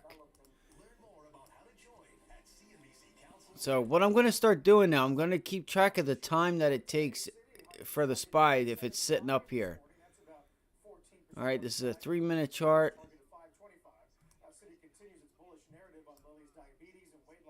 BNTX BioNTech presents phase 1-2 data update for CAR T-cell therapy candidate BNT211 advanced solid tumors. I might go make some lunch here in a minute and do a couple other things. All right, I'm gonna go. The volume's coming in a little bit heavier, man. This sucks. I don't know. What would you guys do? Would you guys take a long here on AMD to try to get to 105? Because what I'm looking at here is, and I'm just curious your guys' thoughts, right? So if you guys can't see it, right, you have a bit of, you did have support down here at 99.50. Well, really what it was is the 200-day moving average, right? There's your bounce off the 200-day. I did not take recognition of that. Didn't take recognition of that. This is the area, though, where AMD is either going to pull back or it's going to hold it and extend higher to get into this range here. My goal would be to see if we can get it into the 50-day moving average. That's ultimately what I was looking for, which would be right up there, like 104.50.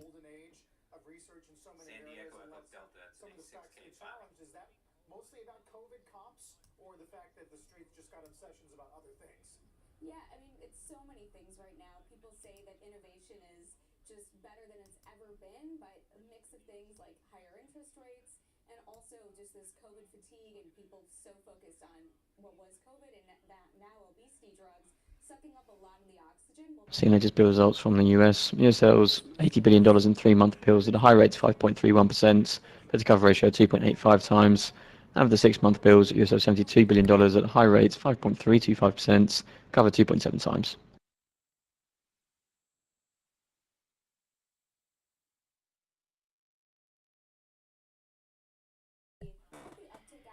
All right, sorry to have the mic on. I was saying, there goes CRM. Okay. Come here. Are you hungry? You have chicken. Why don't you want to eat chicken? Why don't you want... Daddy put food in your bowl. Why don't you want it? You want something different? Huh? I'll be right back, guys. So, I'm watching AMD. I'm watching CRM. That's what I'm watching.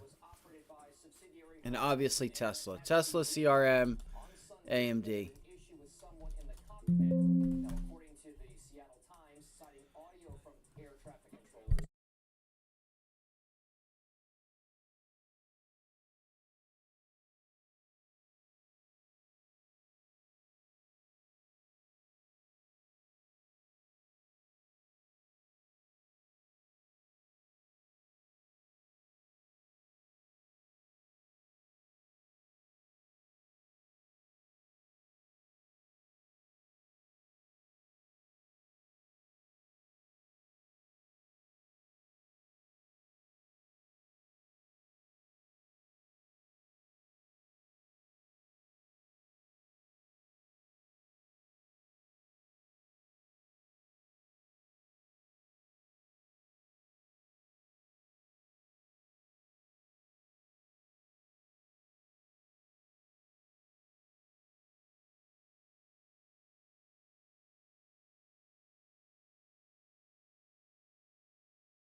On the fixed income front, out of Europe, Italy's Treasury says to sell €3 billion in BOT bills at an auction on October 26th.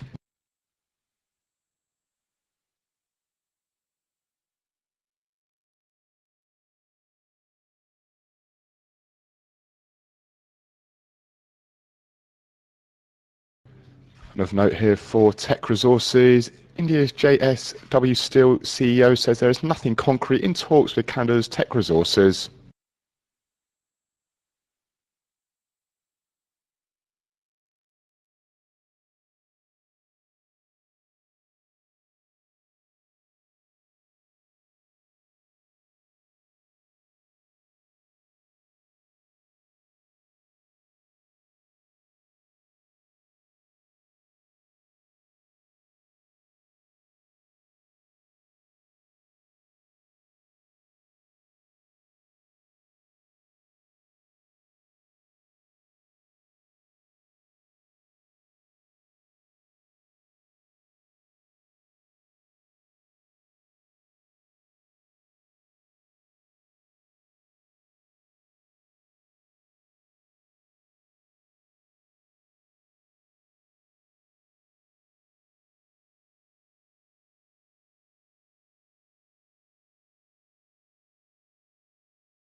I do have a long on AMD, guys.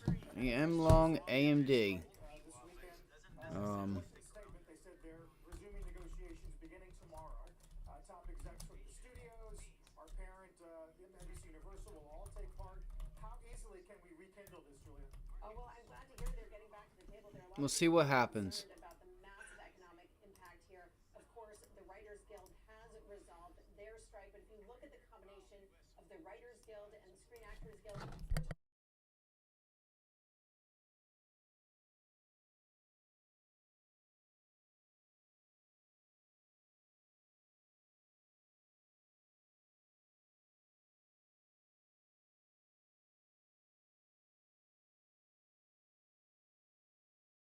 Oh no, hold on, guys. Wait on that. Let's see if we can pull it back in here to 101.38. Oh no. Shit. That should help us. for audiences. And Carl and Sarah, the big question here is how do you maintain box office momentum? You don't want to train consumers to Oh my god, you gotta be kidding me. That was the resistance level there.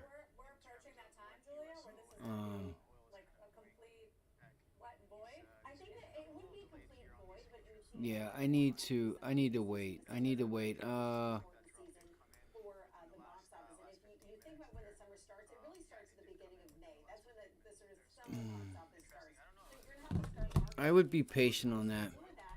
And the question is really the uncertainty here. If they don't know if they're going to have actors, that puts everything on pause. We also are coming up against the end of the year, and you also have to think about the kinds of I just feel like you're going to get your pullbacks. Yeah, of course. they want to have the certainty that that's going to happen. So I think once they come to an agreement in principle, they'll probably accelerate things so they can get moving before they have the And look, restart here it goes. everything like that. So I think Yeah, I gotta. Wow, unbelievable. How did I know that this was going to happen?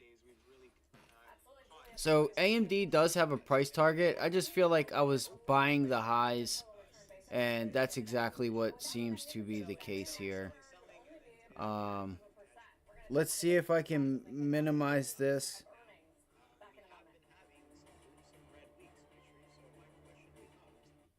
When you're looking for answers, it's good to have help. Because the right information at the right time may make all the difference. We'll see what happens here.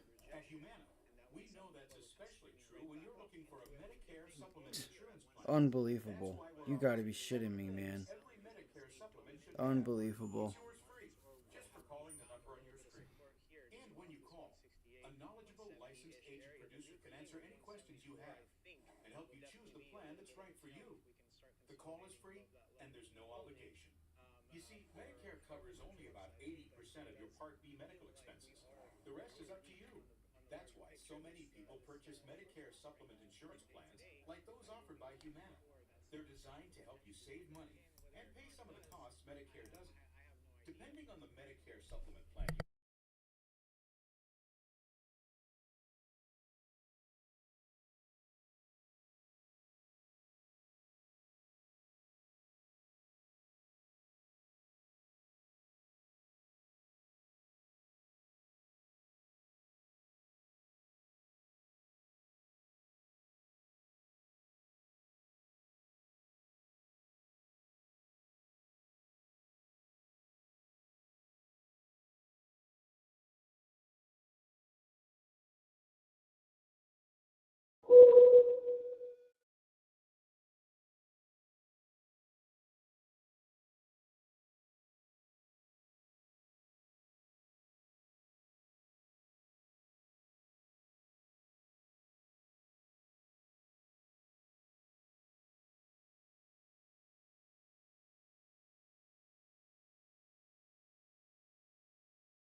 Testing the multi-asset channel.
Zero away. US just noting it has not seen a direct order from Iran for its proxies to increase attacks against US troops in the Middle East, according to the Pentagon. As the Pentagon says, US has not seen a direct order from Iran for its proxies to increase attacks against US troops in the Middle East.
So some commentary from the Snam CEO in Italy. Just noticing that Italy's LNG import capacity will cover up to 40% of total gas consumption with the new LNG terminal in Ravenna.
I'm gonna start looking for a pullback.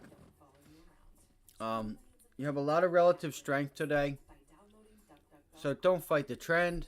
200-day S&P, AMD, this key level.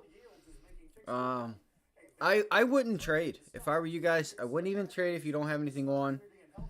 Just wait. AMD does need to pull back. Yeah, I mean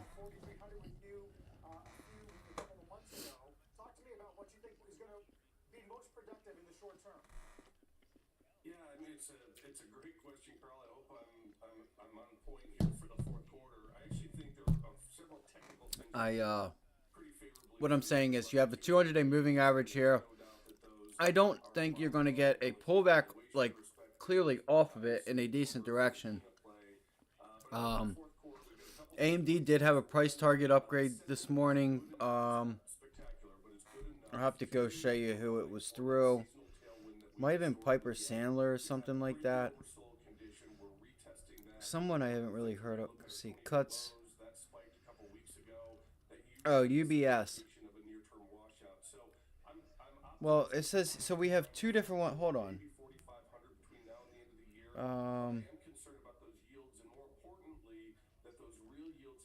Yeah, they're cutting UBS. They cut their price target from 145 or 150 to 145.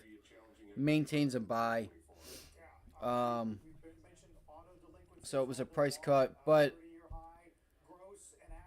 man, that hurts. I don't know what the hell I was thinking. I really don't. I was thinking short. But it's hard for me to fight this trend when, if you look here on a 15-minute chart like on AMD, you clearly have a decent amount of room to pull it back. You made initial morning, you made the open support. So let's see what happens here. Let's see what happens here if you can get if you can get somewhat of a buy. Some buy orders to step in, but just so you are aware, the U.S. National Security Advisor Sullivan did speak with the Philippine counterpart on Monday after the October 22nd incident involving the Chinese Coast Guard.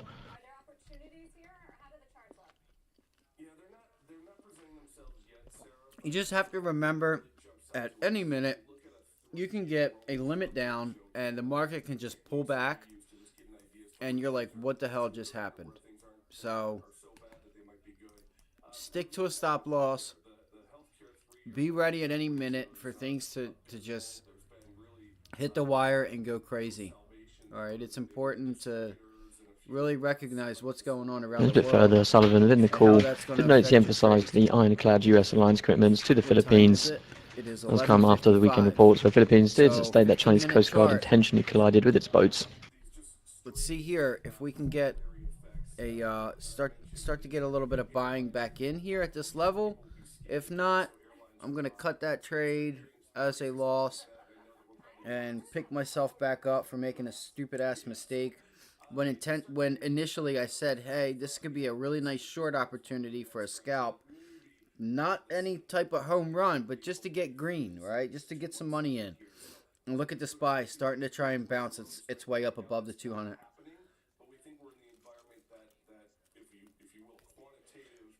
contrarian zone where we want to start looking for and doing the work on names that That's where you want to be long. in 2024. 1 and 150. Regionals, especially coming off of the results last week and looking to That's where I would take the long. Yeah, the regionals are, it seems like they should be, but Because my risk to reward would be at its best if I give it to what, the 9 EMA, a little below it. You know, I don't know. I think you could sit here at lunchtime and kind of just sit in this area, and anything wouldn't surprise me right now. we're seeing nothing but persistent outflows, so that's a good sign. I just can't tell you that those returns have been so bad, even though it feels like it. They haven't been so bad on a risk-adjusted basis that we can make that call yet. So I think that one might be a little premature for us. What are you seeing with oil, given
And what do we say now? Look at the SPY starting to bounce.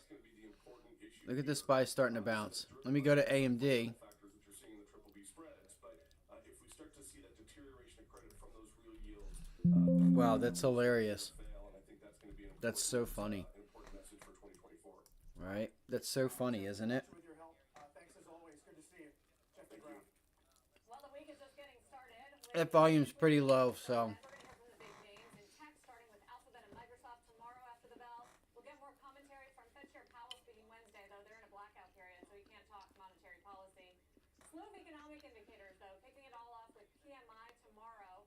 And then third quarter GDP Thursday, as well as durable goods, income, and sentiment later in the week. The PCE deflator will be key. That's the Fed's preferred inflation metric on Friday ahead of the Fed meeting. They're hoping to see more progress toward lower inflation. Above target, but lower is where Wall Street expects it to come in. Yeah. Also, pretty good host of industrial earnings. GM and Ford and I was going to say Intel.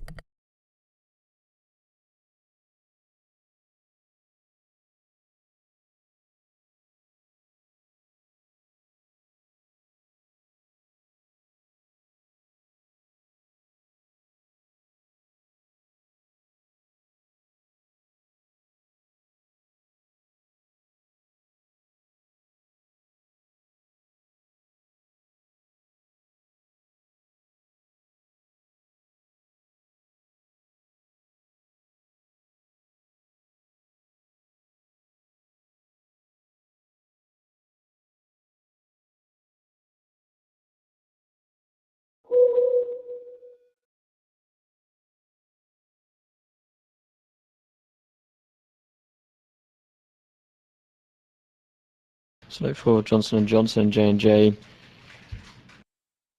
Janssen, just noting their phase 3 Mariposa 2 study shows that Rybrevant without lazertinib and chemotherapy did cut the risk of disease progression and death by 56% and 52% respectively.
So for Wells Fargo WFC, Wells Fargo is reportedly ousted from the Texas Muni deal on energy policy probe, according to Bloomberg.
We have a huge area here on Bitcoin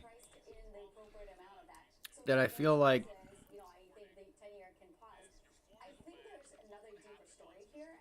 where are you at? I know you're around here somewhere. There she is. A lot of these are hidden because I changed the settings on them. I mean, it is the debate. But what if I was to tell you, okay, rates have topped. Rates have peaked for the foreseeable future. What is that line doing there? You viewed a near term of the market? Not at all. Okay. And first of all, I don't buy into that rates have peaked for the foreseeable future. What Bill's saying is I made a lot of money in this trade, that the economy is so bad and the geopolitical landscape is so bad. Texas Roadhouse rolls with cinnamon butter. Call me a peasant all you want. Probably created that rates are going to go lower. But why? It's for what I've been talking about past year. If the Fed eases, they're easing because the tailspin, because the economy's in tailspin. So what you're seeing are Man, if we can start to extend, I mean, this is risk on here, guys. So what I want to start paying attention to is Bitcoin. and buy equities. So no, just because rates have peaked, the damage has been done to the economy. Let's put it this way. I'm glad you said that. I'll let you finish. Right. Now, I have no idea as to whether, because he thought that rates Monday, would go down, whether Tuesday, Wednesday, Thursday, Friday, Saturday, Sunday, and Monday. he's already long equities So we have started to rally. that he's had on for a long period of time. Of course, we do have a zone here that's a bit of trouble. Rates are down, so But I want to see if Bitcoin starts leading the market, and specifically the Qs and the SPY, to the upside, if we can get above this level here. Some more commentary from the Chevron CEO. Chevron is to keep plans unaltered for Venezuela and Suriname after entering Guyana. Obviously, that level is going to be 31,000, but it's been a nice grind higher. Man, we had it at 15. And look at this buying. I just don't know if we're seeing huge amounts of buying right now, like you would here. Where we're nibbling. They're nibbling on the. Man, this is a really nice setup, though. So you have strength. This is buying weakness in the midst of strength. See if it can break through the highs. What I'm saying is we have a lot of supply and demand up here. Like, there's just a lot, like, people that have been sitting on dead money, and if they have not sold yet, They are ready to get out, break even if they can. But the thing is with that is if you break it, they're also going to think, man, I just sold it. I could be green. They wait for it to get back there, and then they buy again. You know, they get right back in it. So you got to think about the psychology of the actual buying and selling that goes on. And I don't think people do enough of that.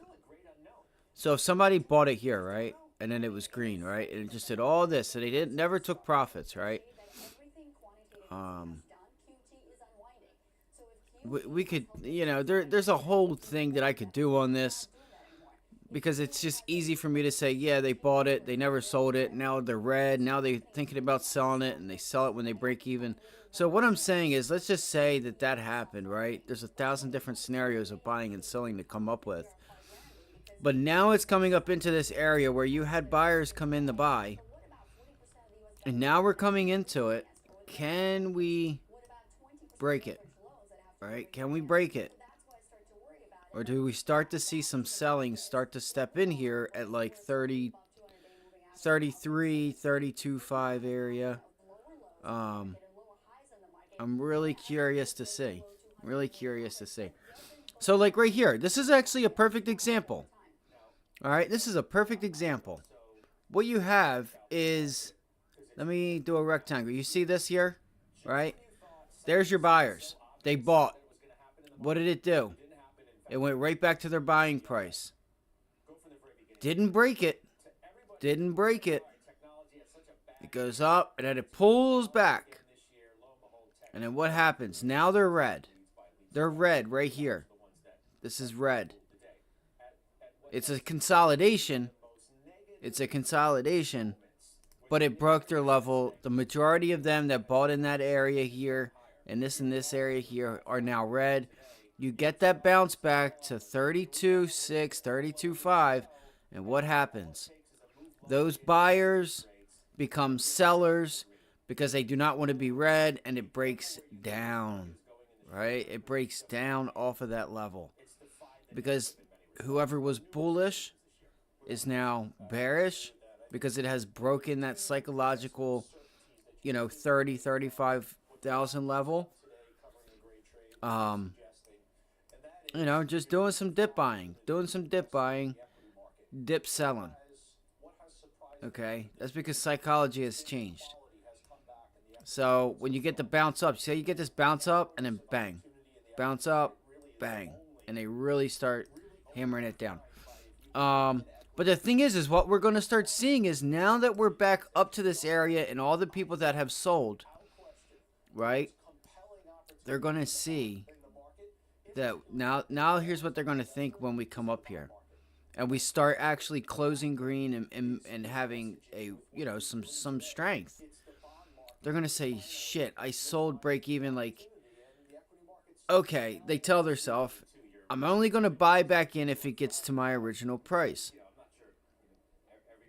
Well, it gets to their original price. They buy it. Right? So let's see if those sellers now become buyers. Watch for a break, because then it's going to change psychology. I feel like this is the only way I can kind of explain it. And I still don't think I'm explaining it well. I feel like,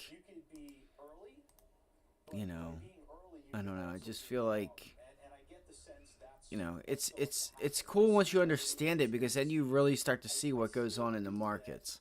The potential is there for this quarter to be a good quarter. I think November 1st looms as such a critical date, not only for the Federal Reserve, but also the Treasury. The Treasury is able So let's go look at AMD. neutralize the surprise that they gave the markets with the amount of supply in August. AMD still up at that level. And this was the support level right there. I mean, that's just what it is. I could be right about the. Let's sell this thing off. I could be right about what my bias is, but in terms of taking a bias and actually implementing it, trying to monetize it within the markets, you could be early in what your bias is, and therefore you're wrong because ultimately. Got to start working on entries and exits. That's what I want to start doing this week. Is really nailing entries and exits like the old me.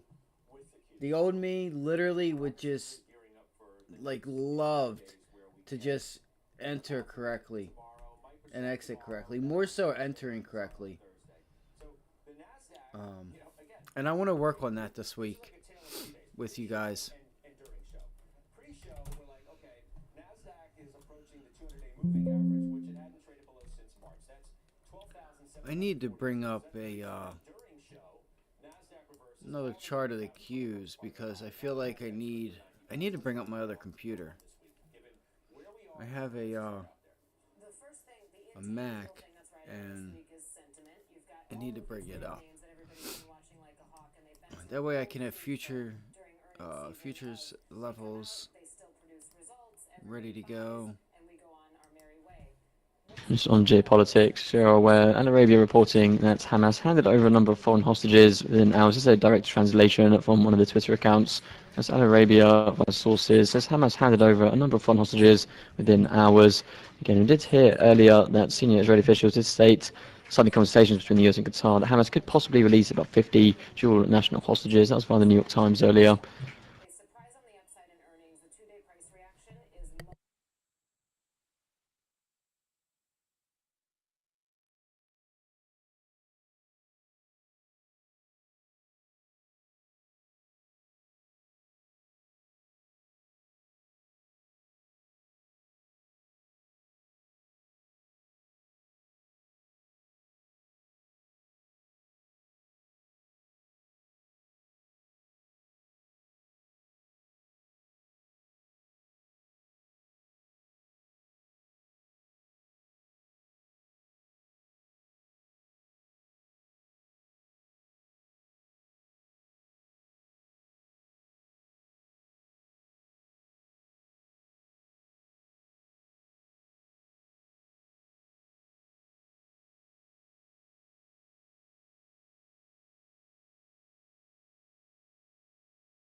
And just so you're aware of note 4, Advanced Micro Devices, AMD.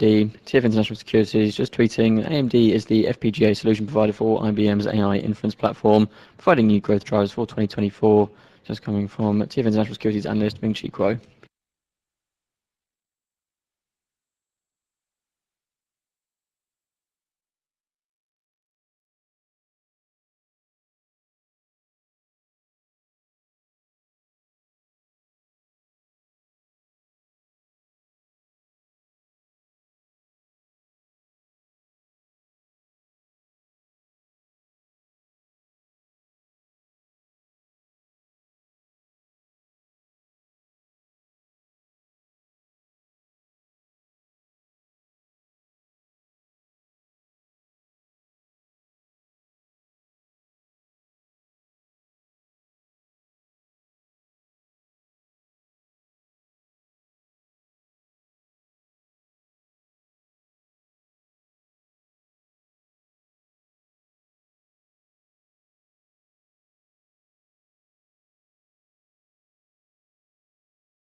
Just a Treasury block trade being picked up. It was at 12:06 Eastern Time. 5,000 in the 5-year DEC 23 at 104.15. It is a touted seller.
And just so you're aware, the Australian PM is to visit Washington and meet President Biden this week, according to the White House.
Just on geopolitics, so you're aware, UN says that 20 trucks carrying humanitarian aid crossed into Gaza from Egypt on Monday.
So note for Airbus, AOFP and Northrop Grumman, NOC, do sign a strategic partnership in the UK military satellite communications bid.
Zero head. I was just pointing out, moving Bitcoin. Bitcoin just climbed above $31,000 for the first time since July.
Here we go, right into 425, guys. This is the target. 425. 425 target. Unbelievable.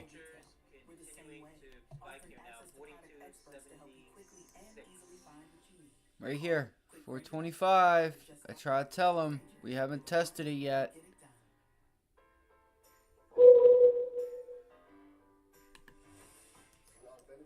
I don't know what's up with that ghost shit.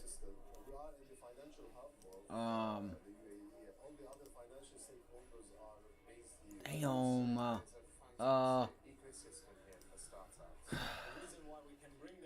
Let's see here. Let's try and do something. Let's see if we can't do something with it.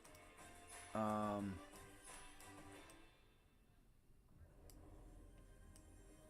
Stanley is partnering with the Women's Tennis Association to remove boundaries. Because this game is for everyone. At first, I used better than bouillon for broth, and then stir fries, sauces, even marinades. And with all the varieties, organic, reduced sodium, and now the culinary collection, it's like the deliciousness never ends. Make everything better with better than bouillon. Dad, we got this. Look at all that volume. Wow. We don't have nearly the amount of... Wow, that's insane. Let's partner for all of it. Edward Jones. My plane has mechanical problems. I'll try to get there as soon as I can. And just further on the geopolitical situation regarding hostages, Israeli media just suggesting a source from any of the negotiations says Hamas is considering releasing detainees in exchange for fuel. This is being picked up by Shark News.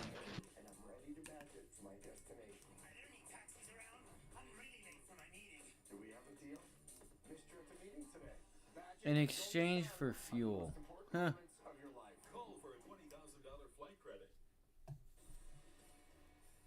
Well, it's going to get real starting tomorrow with mega cap earnings, which is why tonight we've got Low Tony with me. We're going to get you right set for all of these mega caps and what's really at stake here this week. Shannon Sakosha, AJ Oden, Aaron Brown is going to give us the PIMCO playbook as well, so we're excited about all that. And I hope you join me on Closing Bell. Liz Young, final trade. What do you have? Consumer staples. I'm doubling down on this one. I think the consumer continues to trade down. If the economy does hit the skids, that's where you want to be. How exciting. I know. Jeez. Joe, by the pullback in Uber. By the what? Pullback in Uber. Final trades on I'm buying the CNBC. shares of QQQs that Joe is selling. I think yields may pause and Megatech deliver. All right. UBER. Bitcoin, Friday pass, DC Circuit appeals, didn't modify their judgment. I think you got to own it. All right, good stuff, everybody. See you on the Closing Bell. The exchange is now.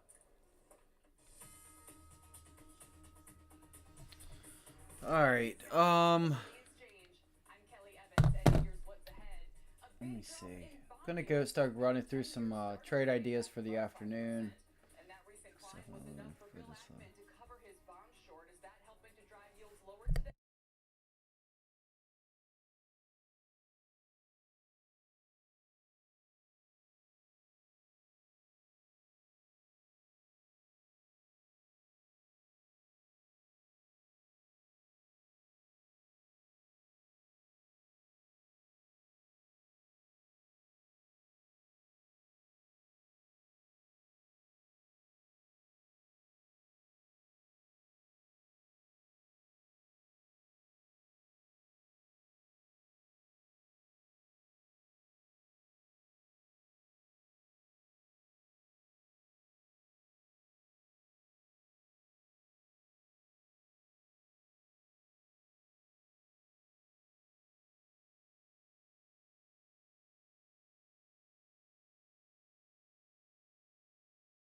So keep an eye on Euro Swiss, just extending above 95 to the upside.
I told you guys this last night. I read that to you guys last night. This was something I was looking at as well. It's, you know, we're getting ready. We're in the meat and bones of earnings this week. 17% of the S&P companies reported Q4 earnings have been revised down by 2.9%. That was one of the things I told you guys last night. Companies yet to report have seen a Q4 earnings revised down 1.1%, another contributing factor to recent weakness. So we'll see what this week has to offer. After this week, we'll really see what. After this week, we'll really see what's to come of things. I'm tired of this fucking Gaza shit. I really am. I really am, man. Sorry that they want to cry now. They should have done something before a terrorist organization just came in and did what they want in their own city and country. Therefore, they need to put in a government that is going to enact safe living, right? Because this is what happens when they use your land to go fuck with another land. That land that they just got fucked with is going to come fuck with you. So start thinking about that. You need to own guns. Own guns. Whatever you got to do.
On geopolitics, so you're aware, Axios is reporting the Biden administration recently sent a Marine 3-star general and several other US military officers to Israel to help advise Israeli military leadership in its operations in Gaza.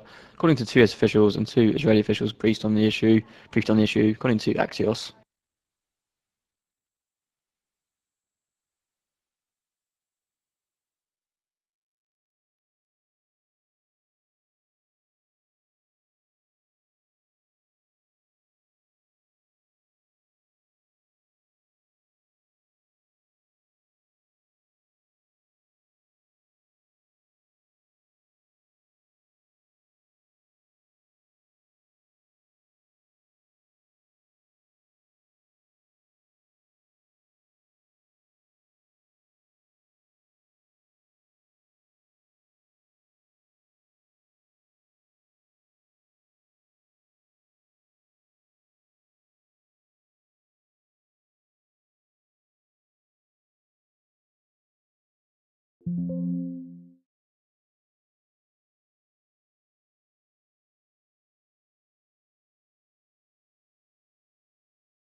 And to look at the latest New York Fed reverse repo operation, they accept $1.158 trillion across 101 counterparties.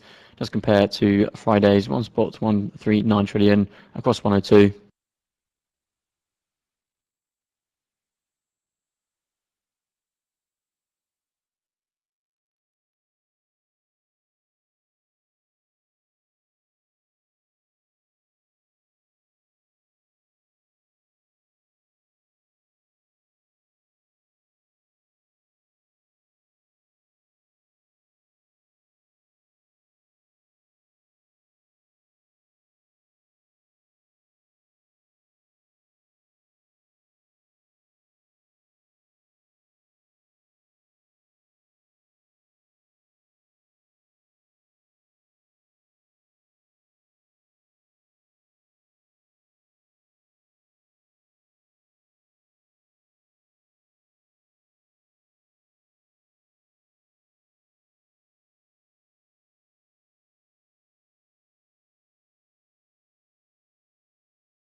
And Stuart, on the geopolitical hostage situation, just bits of news I was picking up, citing Khan TV, that a number of hostages held in Gaza are to be released soon. We did hear similar from Al Arabia earlier on, where hostages were to be released within hours. Khan TV now just noting a number of hostages held in Gaza are to be released soon.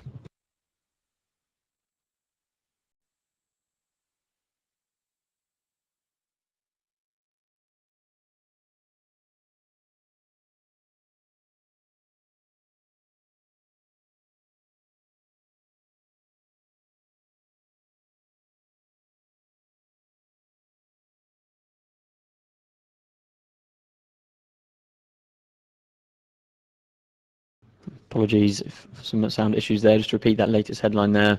A number of hostages held in Gaza are to be released soon, according to Khan TV. Again, very unfitting what we heard earlier from Al Arabia.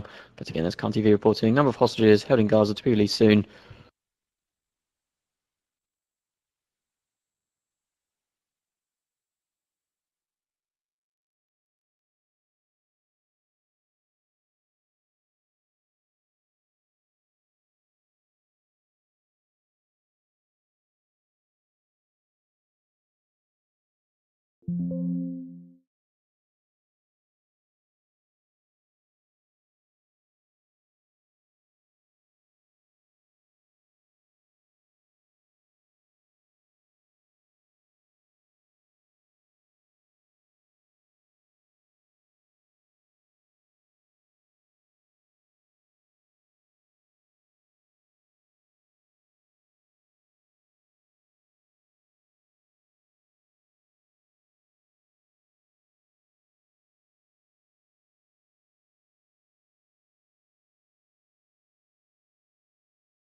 And just further on geopolitics, an army spokesman just noting Israel are making efforts to release hostages. According to an army spokesman, Israel making efforts to release hostages.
It's your monitoring commentary now from the White House, just noting the US still wants to see a safe passage out of Gaza, particularly for US citizens.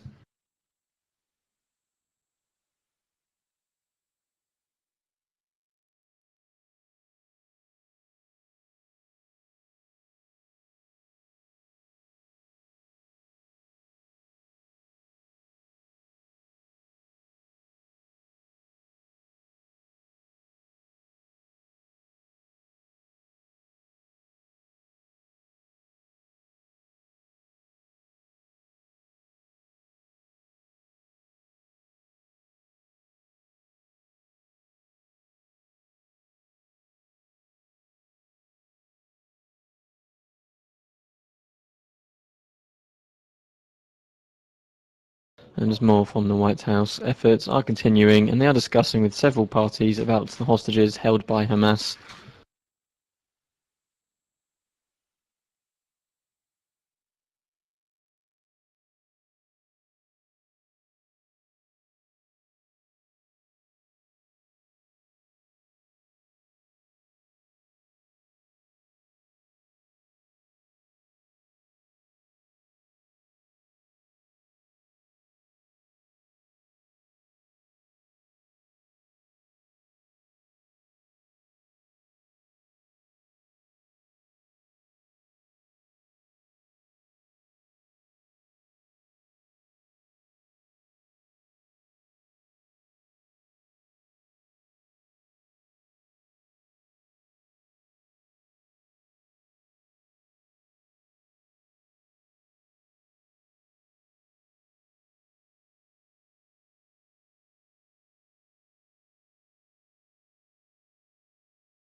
And you see we're out of Venezuela. Do you know Venezuela creditors do reportedly see a path to an eventual debt restructuring? Just want to keep an eye on there.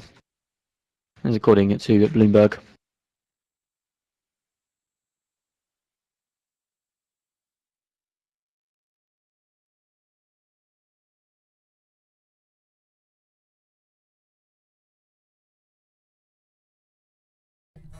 So, for anyone that didn't watch last night's live stream, we talked about all this last night. Right? I brought up the divergence in the euro to the dollar. And I said if we can start to see this bounce to this 38.2 level Further here, from the White House here, just noting the US has every intention of keeping Saudi-Israel to this normalization efforts going. 1.07 level.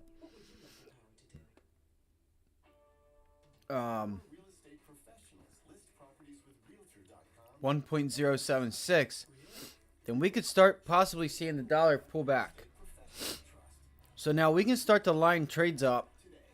If we can get this to now pull itself back, which would mean the dollar would go higher, which would mean the market pull itself back, then we could start to look for a trade to the long side. This was the first sign. Alright, this was handed out in last night's live stream. Alright, this was given out to everyone equally. Last night's live stream. So, this tells me that, again, I'm starting to see things. And the White House just adding, the US does hope to see more aid into Gaza in the coming days, and they are working on getting fuel in. You can have a successful week, month, whatever you want to call it. See, others were talking about this pulling down. Oh, look at the bull flag. Look at the bull flag. Nah, mother trucker, come on. You got to look at it. Like, really analyze what's going on here. Right? There's your negative divergence. Here, making a new low. Relative strength rising as it's making a new low. There's your divergence. What else do I have? 38.2 fib. Where's that at? This level up here, which is a support and resistance zone that we broke. We're coming back to retest it. Now, my longer term goal or thoughts are, that doesn't mean that we can't bounce up to 107.7 or 1.0 with this whole area. This point shit I don't like, but and then pull it back down, and that means the dollar's going higher and this is going lower. Or we crack it, right? We crack it, make it support, and it climbs higher. And the White House's Kirby speaking, just noting the US is not dictating terms to Israel on the timing of the Gaza offensive.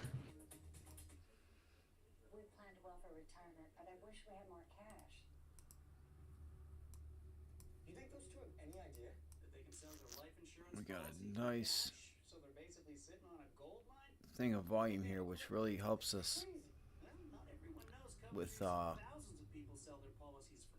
getting a bit of confirmation. You know, I don't know how much of that is actually selling and whatnot, but this is a good eye there. I'm glad I seen that.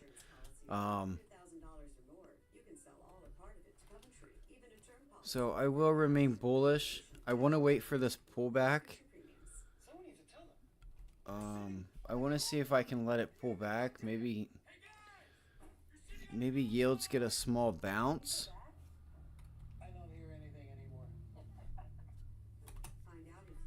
But I'm not sure. They're pulling back. So looks like the 10s and 30s are at new highs. All right.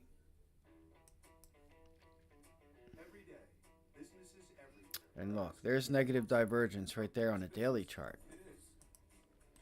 Right? Look at this. Look at that divergence. Looky, looky, looky. What the hell did I just say? I have no idea. Come on. So look at these highs. Right? So what you have... Dude. What just happened, man? Alright, so... Oh my gosh, I keep hitting the thing. Because I think I'm using Thinkorswim and I'm trying to get the line. So you have higher high with a lower high. We have bearish divergence here.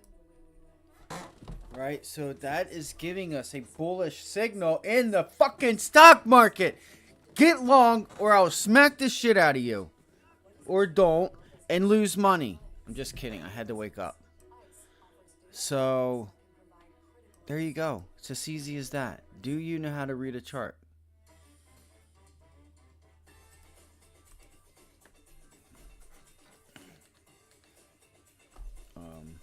I know a lot of people want to be bearish, but I think the end of October is going to be a you know what, I'm going to leave this stuff here. I'm going to leave it for for something that you guys will see later. I'm just trying to figure out what color to use. I guess I could use this. No, it's not. I'll just stick to the blue.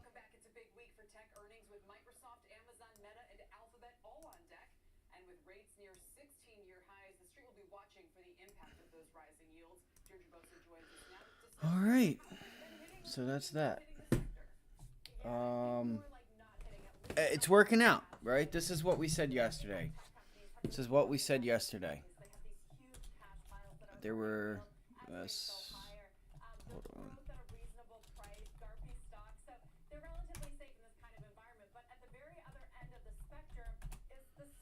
And you know, U.S. State Department says U.S. is concerned about an increase in attacks by Iranian proxies in the region. Now again, I want to see how I just said. I'm waiting for the pullback. It should start to pull itself back. Looks like we're starting to pull ourselves back here. If this pulls back, let's watch for the market to pull back. I would love to be able to show you what I wanted to show you guys yesterday with bond volatility and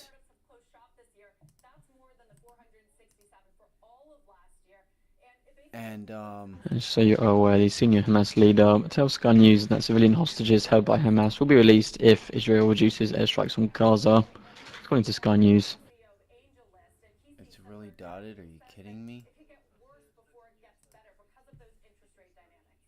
No, and I think I love the way you said I'm not sure why it's not letting me. shrug it off, but and not necessarily the stock prices, granted, but they can largely shrug it off. But for startups, this is a real game changer.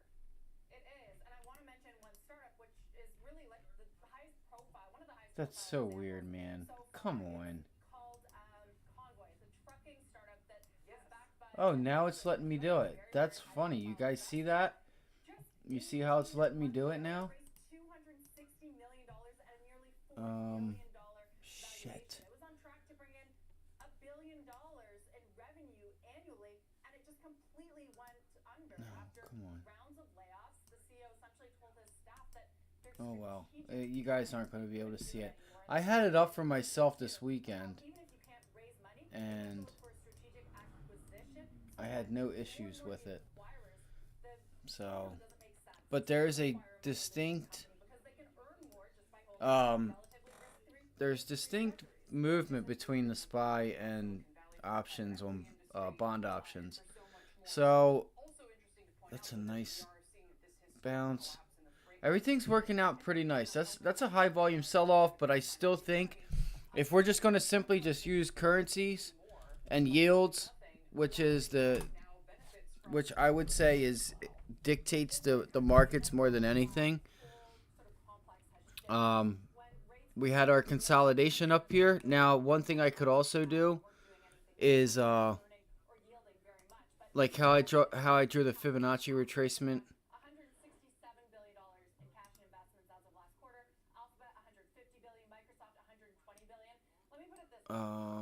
I'd have to do it backwards, actually. Hold on. So it's just bringing in money. But what we could see, though, is more calls to distribute that cash to shareholders who are looking at those cash piles and saying, hold on, we should get a bit of this back, too. Oh, well, I'm not going to worry about it. I showed you guys enough for anybody that just tuned in. If you guys could hit the like. What I was bringing up is we talked about this last night, that I thought we could get a bounce in the euro, which would help bring rates down, which would bring our dollar down, which would, euro would go higher. It would bring our dollar down. That would give a little bit of a boost to our equity markets. And that's what we're seeing. Yields are pulling back. And we tied this together with bullish divergence and using the chart, right? There's I'm not going to say this is a head and shoulders here because unless it's got shoulder pads on, that stick up over its head. But we'll see. Maybe it is. Maybe the longer term trend would be to get to this area, which is where we're headed to. Right, where we think we're headed to, 38.2 fib, and pull it all the hell back. Pull it back. So I'm going to go look for some opportunities. Just give me a few minutes. It's 1:45. I'm going to start thinking about what it is I'm going to do for the afternoon to set up into tomorrow.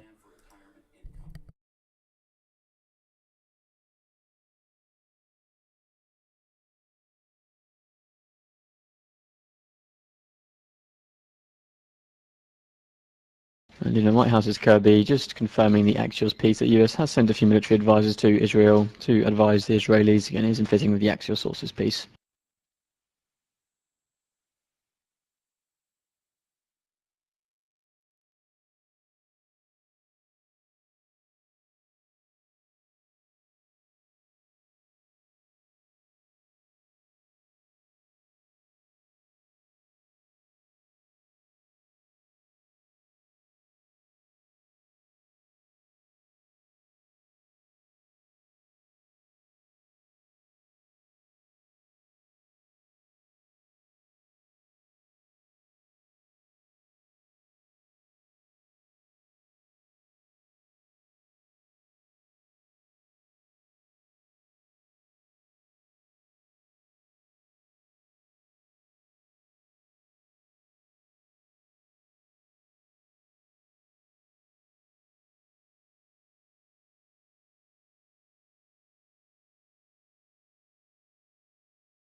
And assuming aware regarding Country Garden Holdings, investor does ask a CDS panel whether failure to pay credit event occurred for Country Garden Holdings.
Just here on renewables, potential note for Ørsted. Nikkei reporting that Japan will work with Denmark to develop mass production technology for floating offshore wind turbines, according to Nikkei.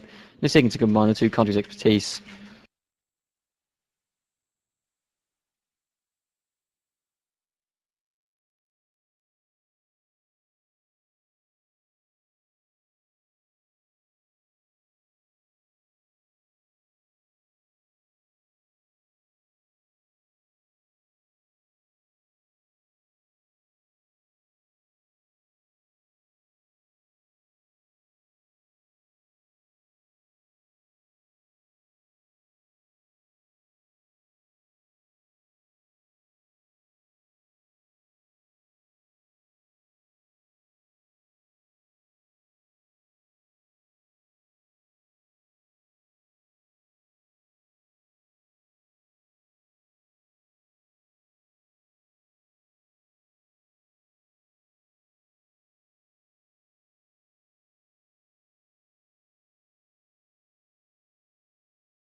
Just confirmation of the earlier WSJ article. Do you know White House's Kirby says there have been some discussions about meetings with China's Foreign Minister Wang Yi as early as this week. Again, was reported earlier via the WSJ.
And US State Department says concerned about the possibility of conflict moving from Gaza to north to southern Lebanon.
Reports breaking that Hamas says it is releasing 2 Israeli hostages held in the Gaza Strip.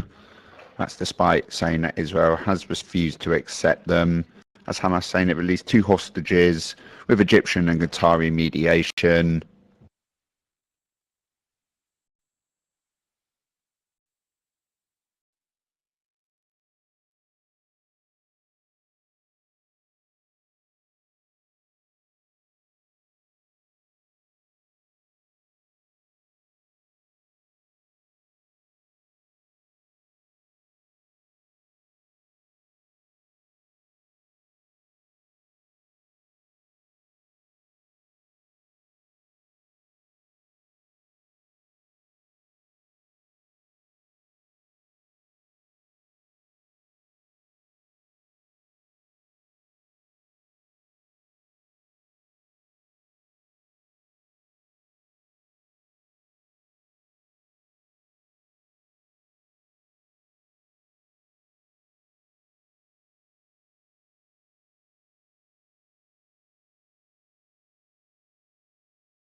All right, we're back. We back. Let's go. All right, let's fucking do this. Let me fix this fucking camera. Let me not cuss so much. Doesn't sound good. Can't you tell I'm having fun? Looks like somebody's having a whole lot of fun, huh? Looks fun, doesn't it? Oh, hold on. Let me...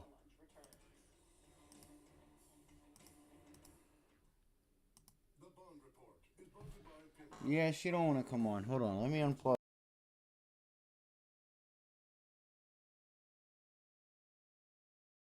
Because I'm gonna let them know.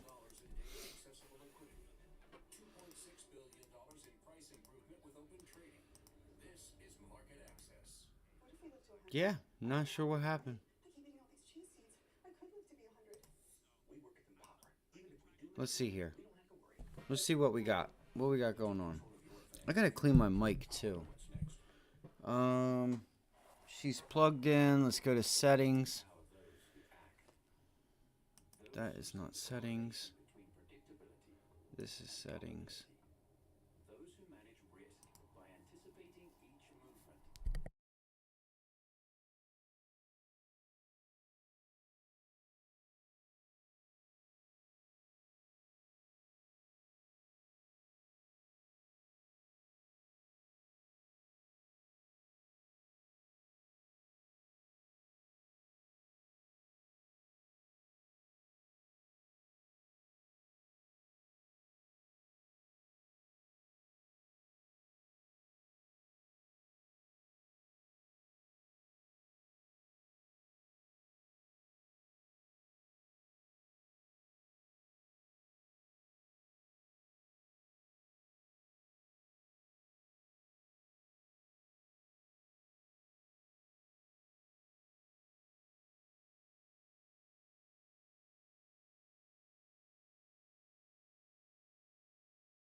Just trying to see what's going on here.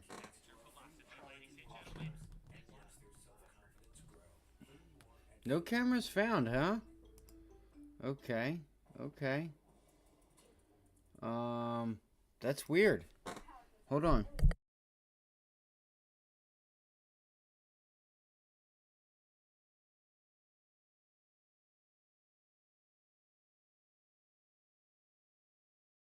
Storm-ready Wi-Fi. Now you can stay reliably connected through power outages with unlimited cellular data and up to 4 hours of battery backup to keep you online. Only from Xfinity. Wait.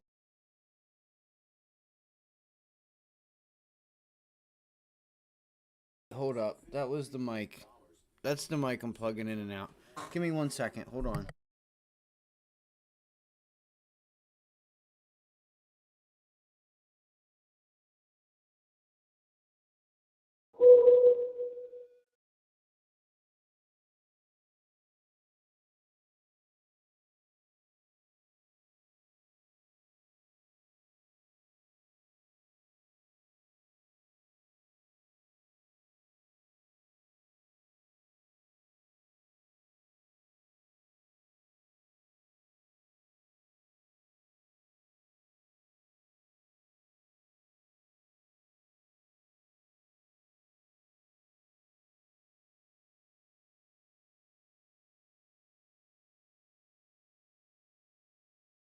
All right, let's go back. Let's go back. Go back, go back, go back. Go back to where you were. Go back. Reduces balance sheet risk while leaving plenty of cash for buybacks. This is now the 4th largest upstream deal on record according to Hey! and comes less than 2 weeks after Exxon bought Pioneer Natural Resources. And Veris's Andrew Dittmar said the common thread here is majors looking to refill their pipelines to maintain production. It worked. It's going to shut off again, I'm sure. I got to restart my computer or something. But there we go. So we're good. We're good for right now. What I want to do is... Looks like we're going to pull it back here on Tesla. I seriously don't want to waste my time and get into something and it not be worth my time. It's a clear breakdown we're making. So if you guys see what I'm looking at, see how we tried to break out. We're clearly making this resistance now. All right, this is a 30-minute pennant here. That's a failed breakout, as you can see. Right, I think I'm on 30 minutes. Yes. So what we have here on Tesla is a failure to whatever that movie was. You guys know what I'm talking about? A failure to communicate or something like that, right? I got some coffee brewing. So let's see, right? That's a failed breakout. We're turning this into resistance. Can we break that brick down and get back down to 210? 210 would be a nice area to turn into support on a 30-minute time frame, right? 15-minute be an awesome spot for a 15-minute time frame, wouldn't it? To pull it right back into this area here, in the VWAP at least, something to reclaim Friday's like this 211.75-ish, right? So look, here we go. Here goes Tesla.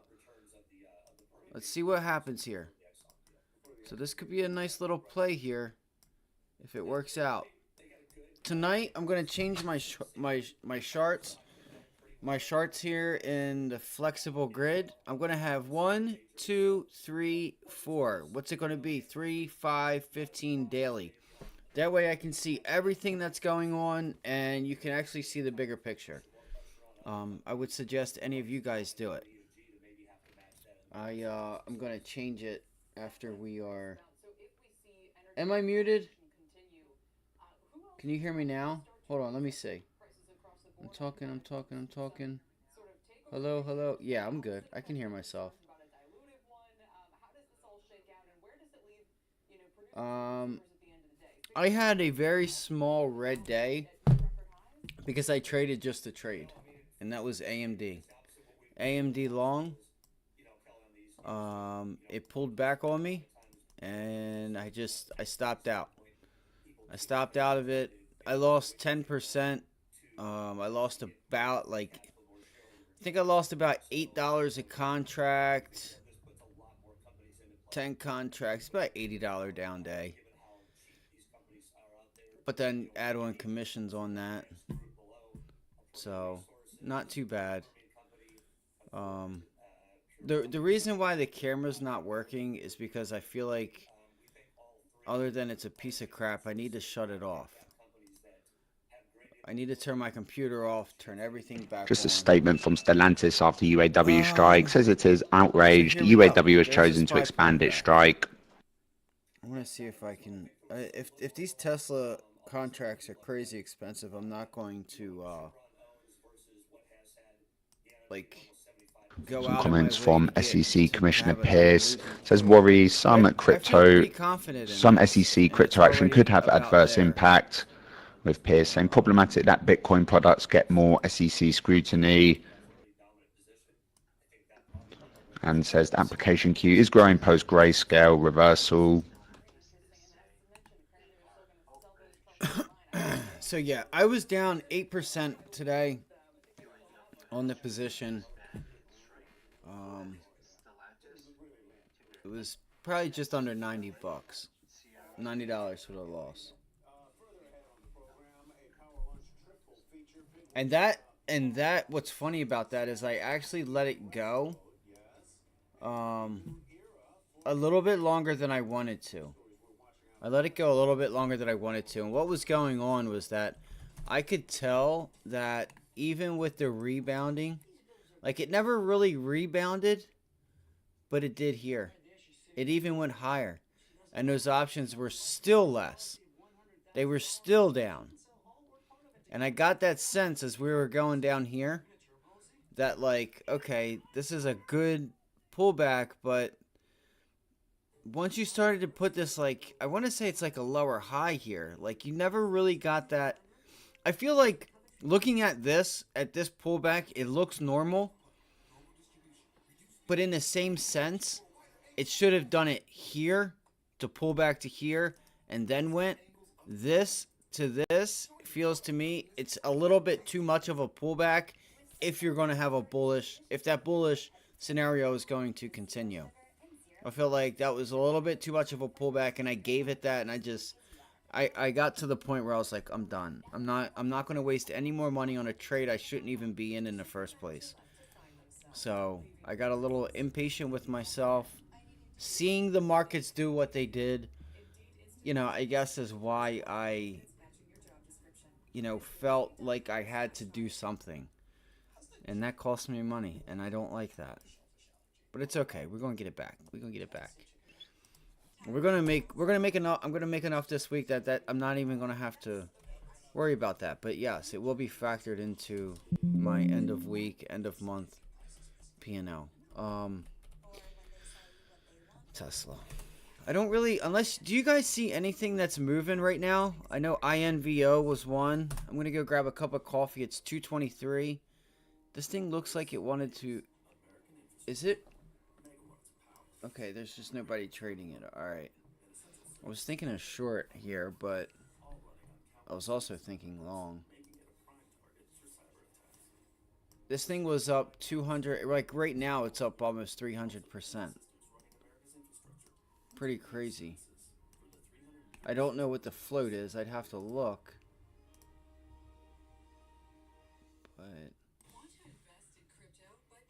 it's a higher low. I'm really curious about this thing. Look, let's see if you get a bounce here at VWAP. Let's see if this thing tries to bounce. Let's just see. I would be a buyer right there with the stop loss at like 2. I would keep it as tight as I could. I'd keep it like I would want to see a higher low be put in here, lower than this here, or this is when the shorts start to take over. You do got some selling trying to show its face. But I wonder if you're going to just get like a little bit of a pop and get back up to like 237, 238. It's not falling out of bed yet. So I'm going to keep INVO on my watch list. Maybe I should just buy 1,000 shares. Let's see. No, it's $2.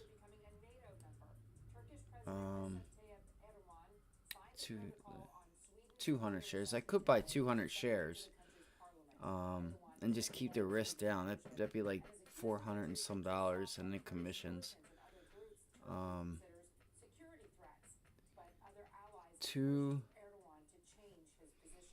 Let me see here.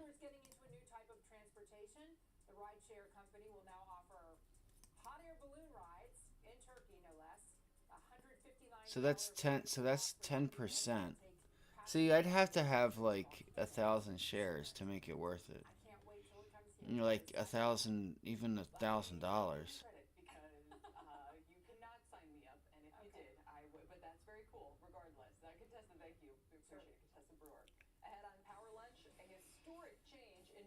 Because I look at things in percentages and not necessarily dollar amounts. You know, I do look at them dollar amounts, but I do it with percentages. Alright, so here we go. Here's the thing. I think the end of the day, we just hang out here. I think we sit here until the bell. Because we've reclaimed the 200-day moving average. And I feel like we just hang out in this whole area here. Right? I think we just hang out here. Maybe we hang out above the 200-day, but we just sit, you know. We haven't tested VWAP all day. You know what's funny? We have not made VWAP resistance other than when we first opened, and even that, we just cut through it. And then you did bounce to it once in the morning, and then after that, the SPY has not worried about VWAP at all whatsoever. It has not cared about VWAP. That's a military vehicle. Hold on. Or like a... I wonder if that's... Hold on. Not vehicle, but... planes.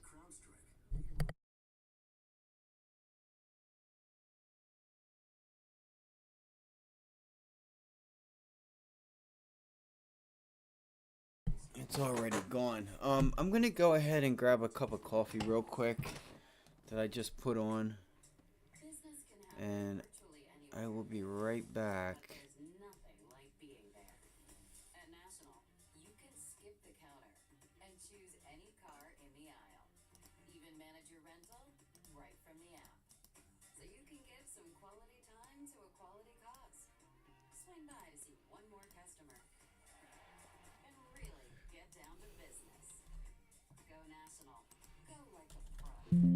This week, too, for myself, I am going to be focused on. I want to say thank you for the person that hit that 6th like, because I was like, can I just get one more? I didn't ask for it or anything, but I was like, let me just get to that 6. Here we go. See, this is what I mean. Like, if you would have taken this short and you didn't get your follow through and it just sits here, you know, what are you to do? You know, it's best to wait for that momentum, and it's easy to get wrapped up seeing the long that was taken today. And right now, what are we doing? We're just consolidating. So until we really start breaking lows and start, you know, trying to sell off or go higher, then I would just sit back and wait. Because we're seeing this move and we're feeling like, man, there was a move made today. I didn't take part of it. I need to trade. There was a move. For No, Brazil there was watchers, a BCB Chief NATO speaking, says the Move is big not problem right with now. high long interest So rates in the Tesla, US is I'm gonna understanding start how it looking to affects close liquidity. down With here, BCB's NATO, says we're beginning or to see the start effects of closing shrinking candles up here. liquidity. See if we get some, like a little bit of a continuation into the afternoon.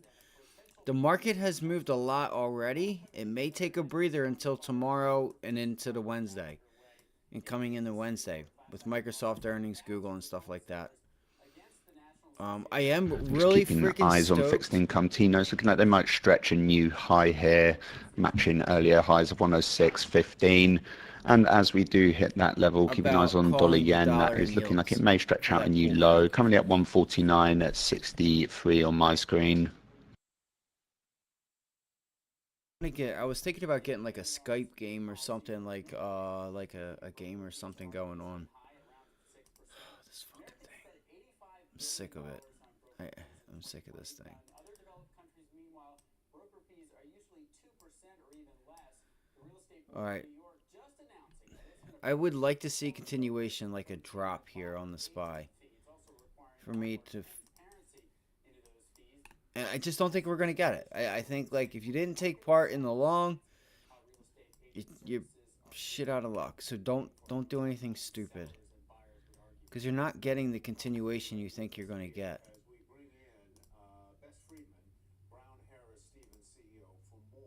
Welcome. Where do you come down on this? As I understood it, you know, basically, unless I specifically, as a buyer, enlist a broker and sign a contract indicating that that broker works for me and will be paid by me for the services provided, that the I needed to see it because I want to see if we start to break down. All right, I'm gonna grab a coffee. I will be right back, guys. Just give me 1 second. Yeah, good afternoon. And yeah, I mean, how it works today is that the listing agent or the exclusive agent who represents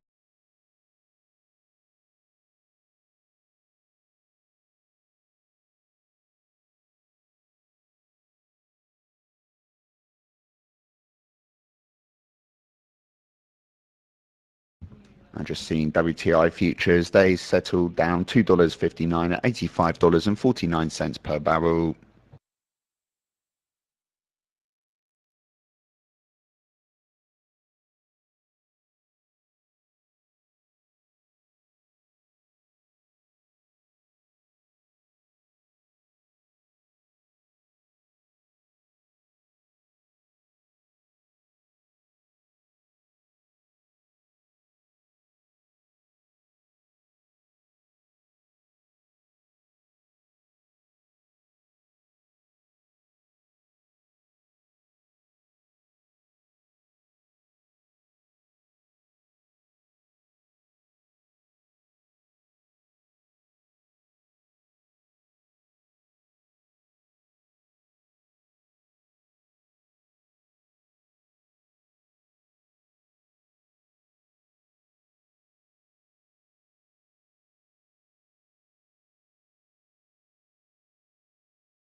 And just flagging in case it does cause any escalation, Hamas officials saying that Hamas leader Omar Daragma was killed in Israeli prisons as a result of torture.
And Brent crude futures, they settled down $2.33 at $89.83 per barrel.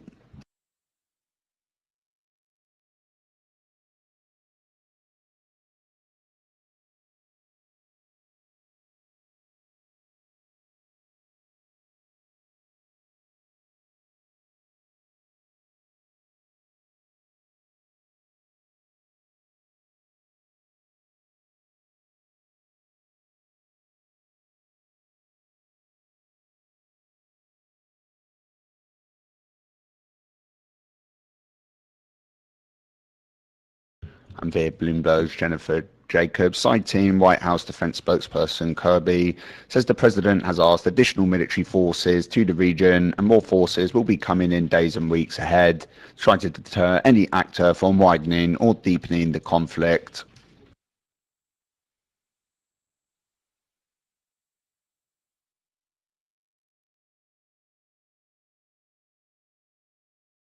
All right, let's see here.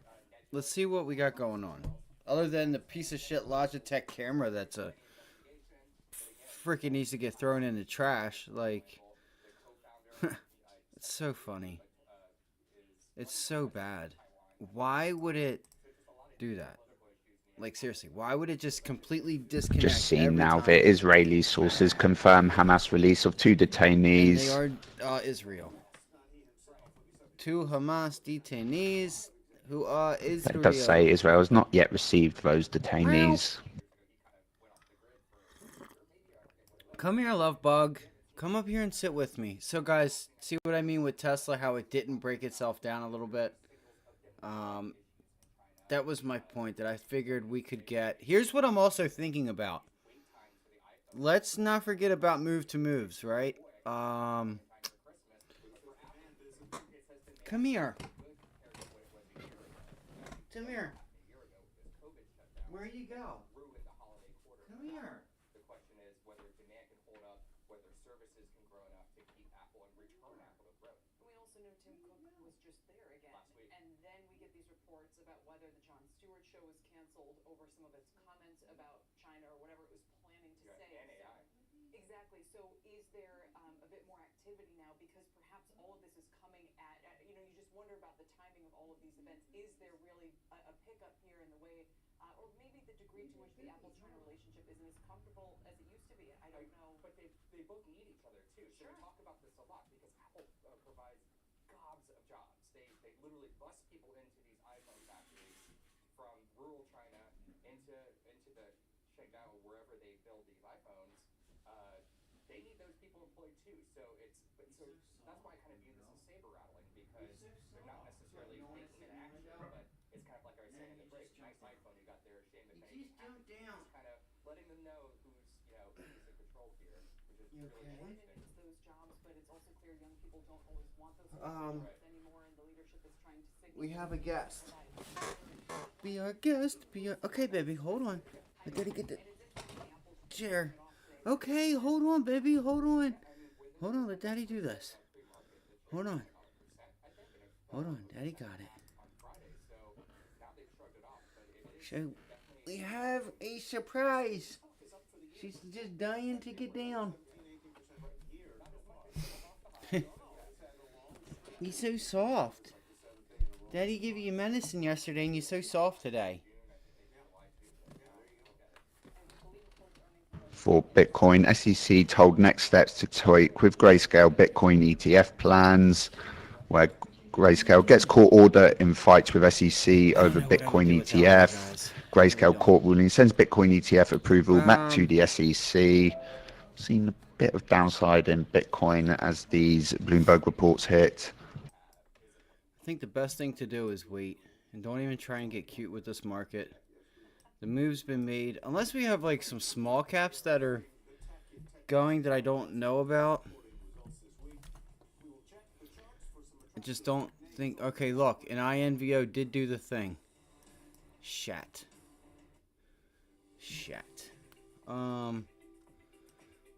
Some heavy selling stepped in there too. So there was a little 10%, 20% gain from our entry. what would have been. I just didn't feel like having that. It's not even like having like that type of size. Like, I just didn't. I've already had. I already had a small loss today. You know, a manageable loss. I don't need to try to get a trade for a 10% trade on this little, just like a little bounce higher that may not happen and could just get, you know, limit order down, and it just shits the bed.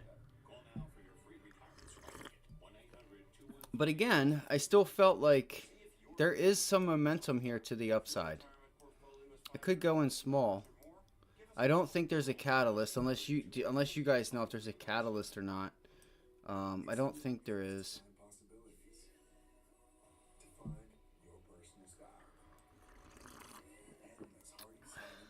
I thought I put a lot of sugar in that. Apparently I didn't put hardly any. Alright, so I'm going to go to 1. I'm going to go to 1. And what we're going to do is put on CNBC.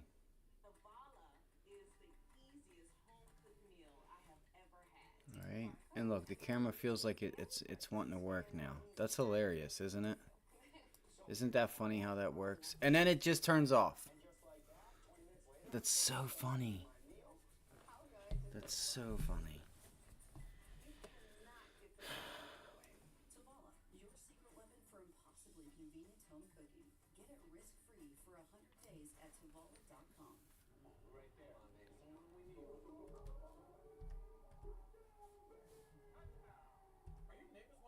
No. Yeah, my 5G home internet delays the game a bit, but you get used to it. Try these.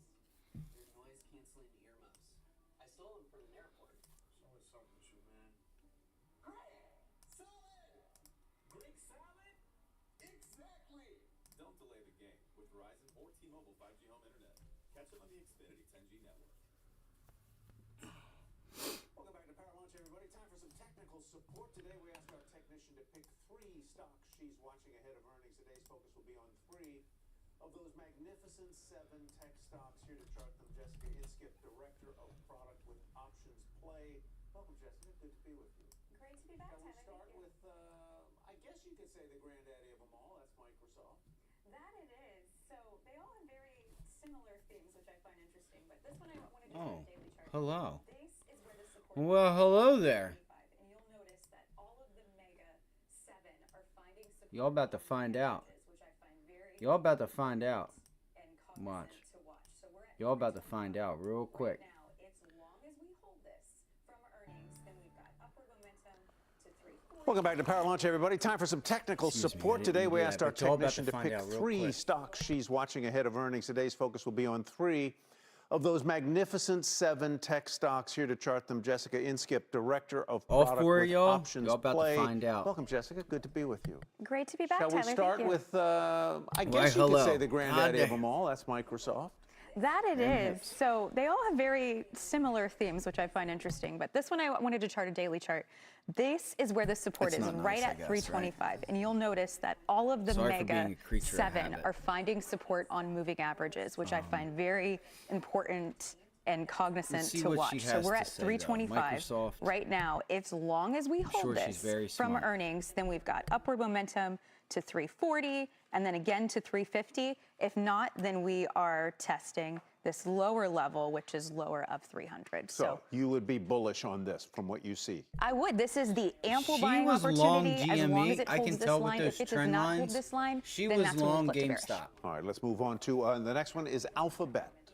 Yes. Look, she uses the So, same Google. VWAP. This one, oh, no, we are looking at a 13-week 13 weekly moving average. average. This is a longer time frame, and this is honestly my favorite charts. 13 weeks represents 1/4 of prices, so extremely important as we go into earnings Represents season. 1/4 This is of sloping prices. upwards, which 13 indicates that bullish Oh, trend. 13 I want to make week. sure that that is maintained. That is absolutely imperative. So as long as this level right here, around that 132 is maintained, then we are going to still remain bullish. However, if it fails, then we're bearish once more. But if we have positive earnings with that AI story, I'm expecting that, then we can expect 140 and even 150 from all the way over here. So if it dips below that purple line, if the price action dips below that purple line, that would be the watch out moment. That would be the watch out moment. These are crucial. It's great. It's at support. We want to make sure that there's supply there. But if it fails and sellers come in which case we're going to flip it. All right, walk me through Meta. Meta. So Meta is also looking at the 13-weekly same sort of looking chart, right? Same chart, which is, I love using the 13-week again because of 1 quarter of prices. Right now, same thing. Meta is at There's a right lot at of things its she support could line be. here. If that breaks, then we are looking at I here, wish I which could is that pin this. psychological aspect that we talk about quite a bit. Wonder if I At one could. point, Can this I was switch delete it gadget? teeters between support and resistance constantly. So if this isn't maintained, So I'm going then to that's drive bad. them crazy. I'm going to walk over here. I like it. So does that trouble you, that little part where it dips below that 13-week moving average? So this doesn't bother me too much. We look at weekly closes. There are other Come moving on. averages that I like to layer on top.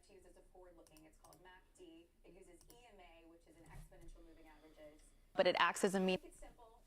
There are others I add to this, the 26 and the 40, which are 2 3/4. So we want to see rolling prices. You know, if this technical stuff doesn't work, All right, you guys, can so be a here weather on the person. ES, this looks to be a nice This is really well level done. of You brought support, a contrarian play which was along for pre-market this. So bottom lows line on or Meta pre-market is, if it highs that stays we're now above there, turning you into like it. support. If it dips below, See you if don't we like can't it. come in with a gap the beauty up of and all get this back so up to simple. I this, can't stand it. 430 level on All right, let's on go the to ES. AT&T. Yeah, what so I'm gonna do AT&T, is- again, looking at that weekly view, this is clearly a downtrend. We define downtrends as high or lower Let's see, highs look, and now the lower SPY's lows, which is what we actually- see. But on the weekly trying to view, reject there it. is a What are you indicator doing? that I like to use as a forward looking. It's called MACD. It uses EMA, which is an exponential moving on. averages. Come over here. Make it simple. No, it come over puts here. weight on current prices, She's so such that a within the calculation, so that makes it forward-looking. That It's has okay, I'm turned used up to at it. the bottom Your mother here. doesn't want so that me, means you don't want at me. minimum we It's could okay, expect a I'm used to rally it. upwards. Pair that with some positive free cash flow on the fundamental side. We're looking at a contrarian You're view. looking at a contrarian pick there. Yeah. Jessica, Looking thanks like very a much. damn Good as always to Taliban, see bro. you. Thank you. Thanks so much. Kel? All right, and we'll be hearing more contrarian calls this week. Still ahead, a Hollywood triple feature.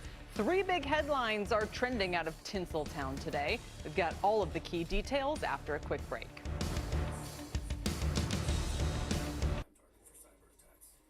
So we're just sitting on the 200-day moving average. I don't see anything that's really moving.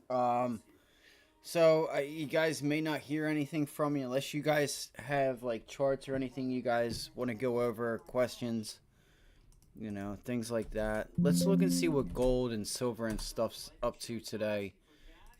They were having a hell of a week. So gold's pulling back. I'm kind of curious if this could be a real bullish sentiment for gold, because the dollar was rising, gold was able to rise with oil. Now energy's pulling back, but the dollar's pulling back with it. Could that give it the next extension higher? I think this could be the time that GLD could be, you know, it could be like the perfect like match that lights the fire for a perfect like just gap and go for like a month, and you're like, what the hell, it's at 2,500. You know what I mean? Not that I think that that's gonna happen, but I'm saying that it could. The probability is there. And look at the volume that we have behind it. Look at this volume. But look at the volume we have it to back this thing up to the buy side, right? Yeah. So, what is this? 2006, 7, 8, 9, 10. Wow. That's crazy. Look at that. Imagine buying right off of this double bottom. You got this really nice boom, boom, double bottom, and it just going. And let's just say you bought the close of that day. You're up. That was a 128% gain. Wow.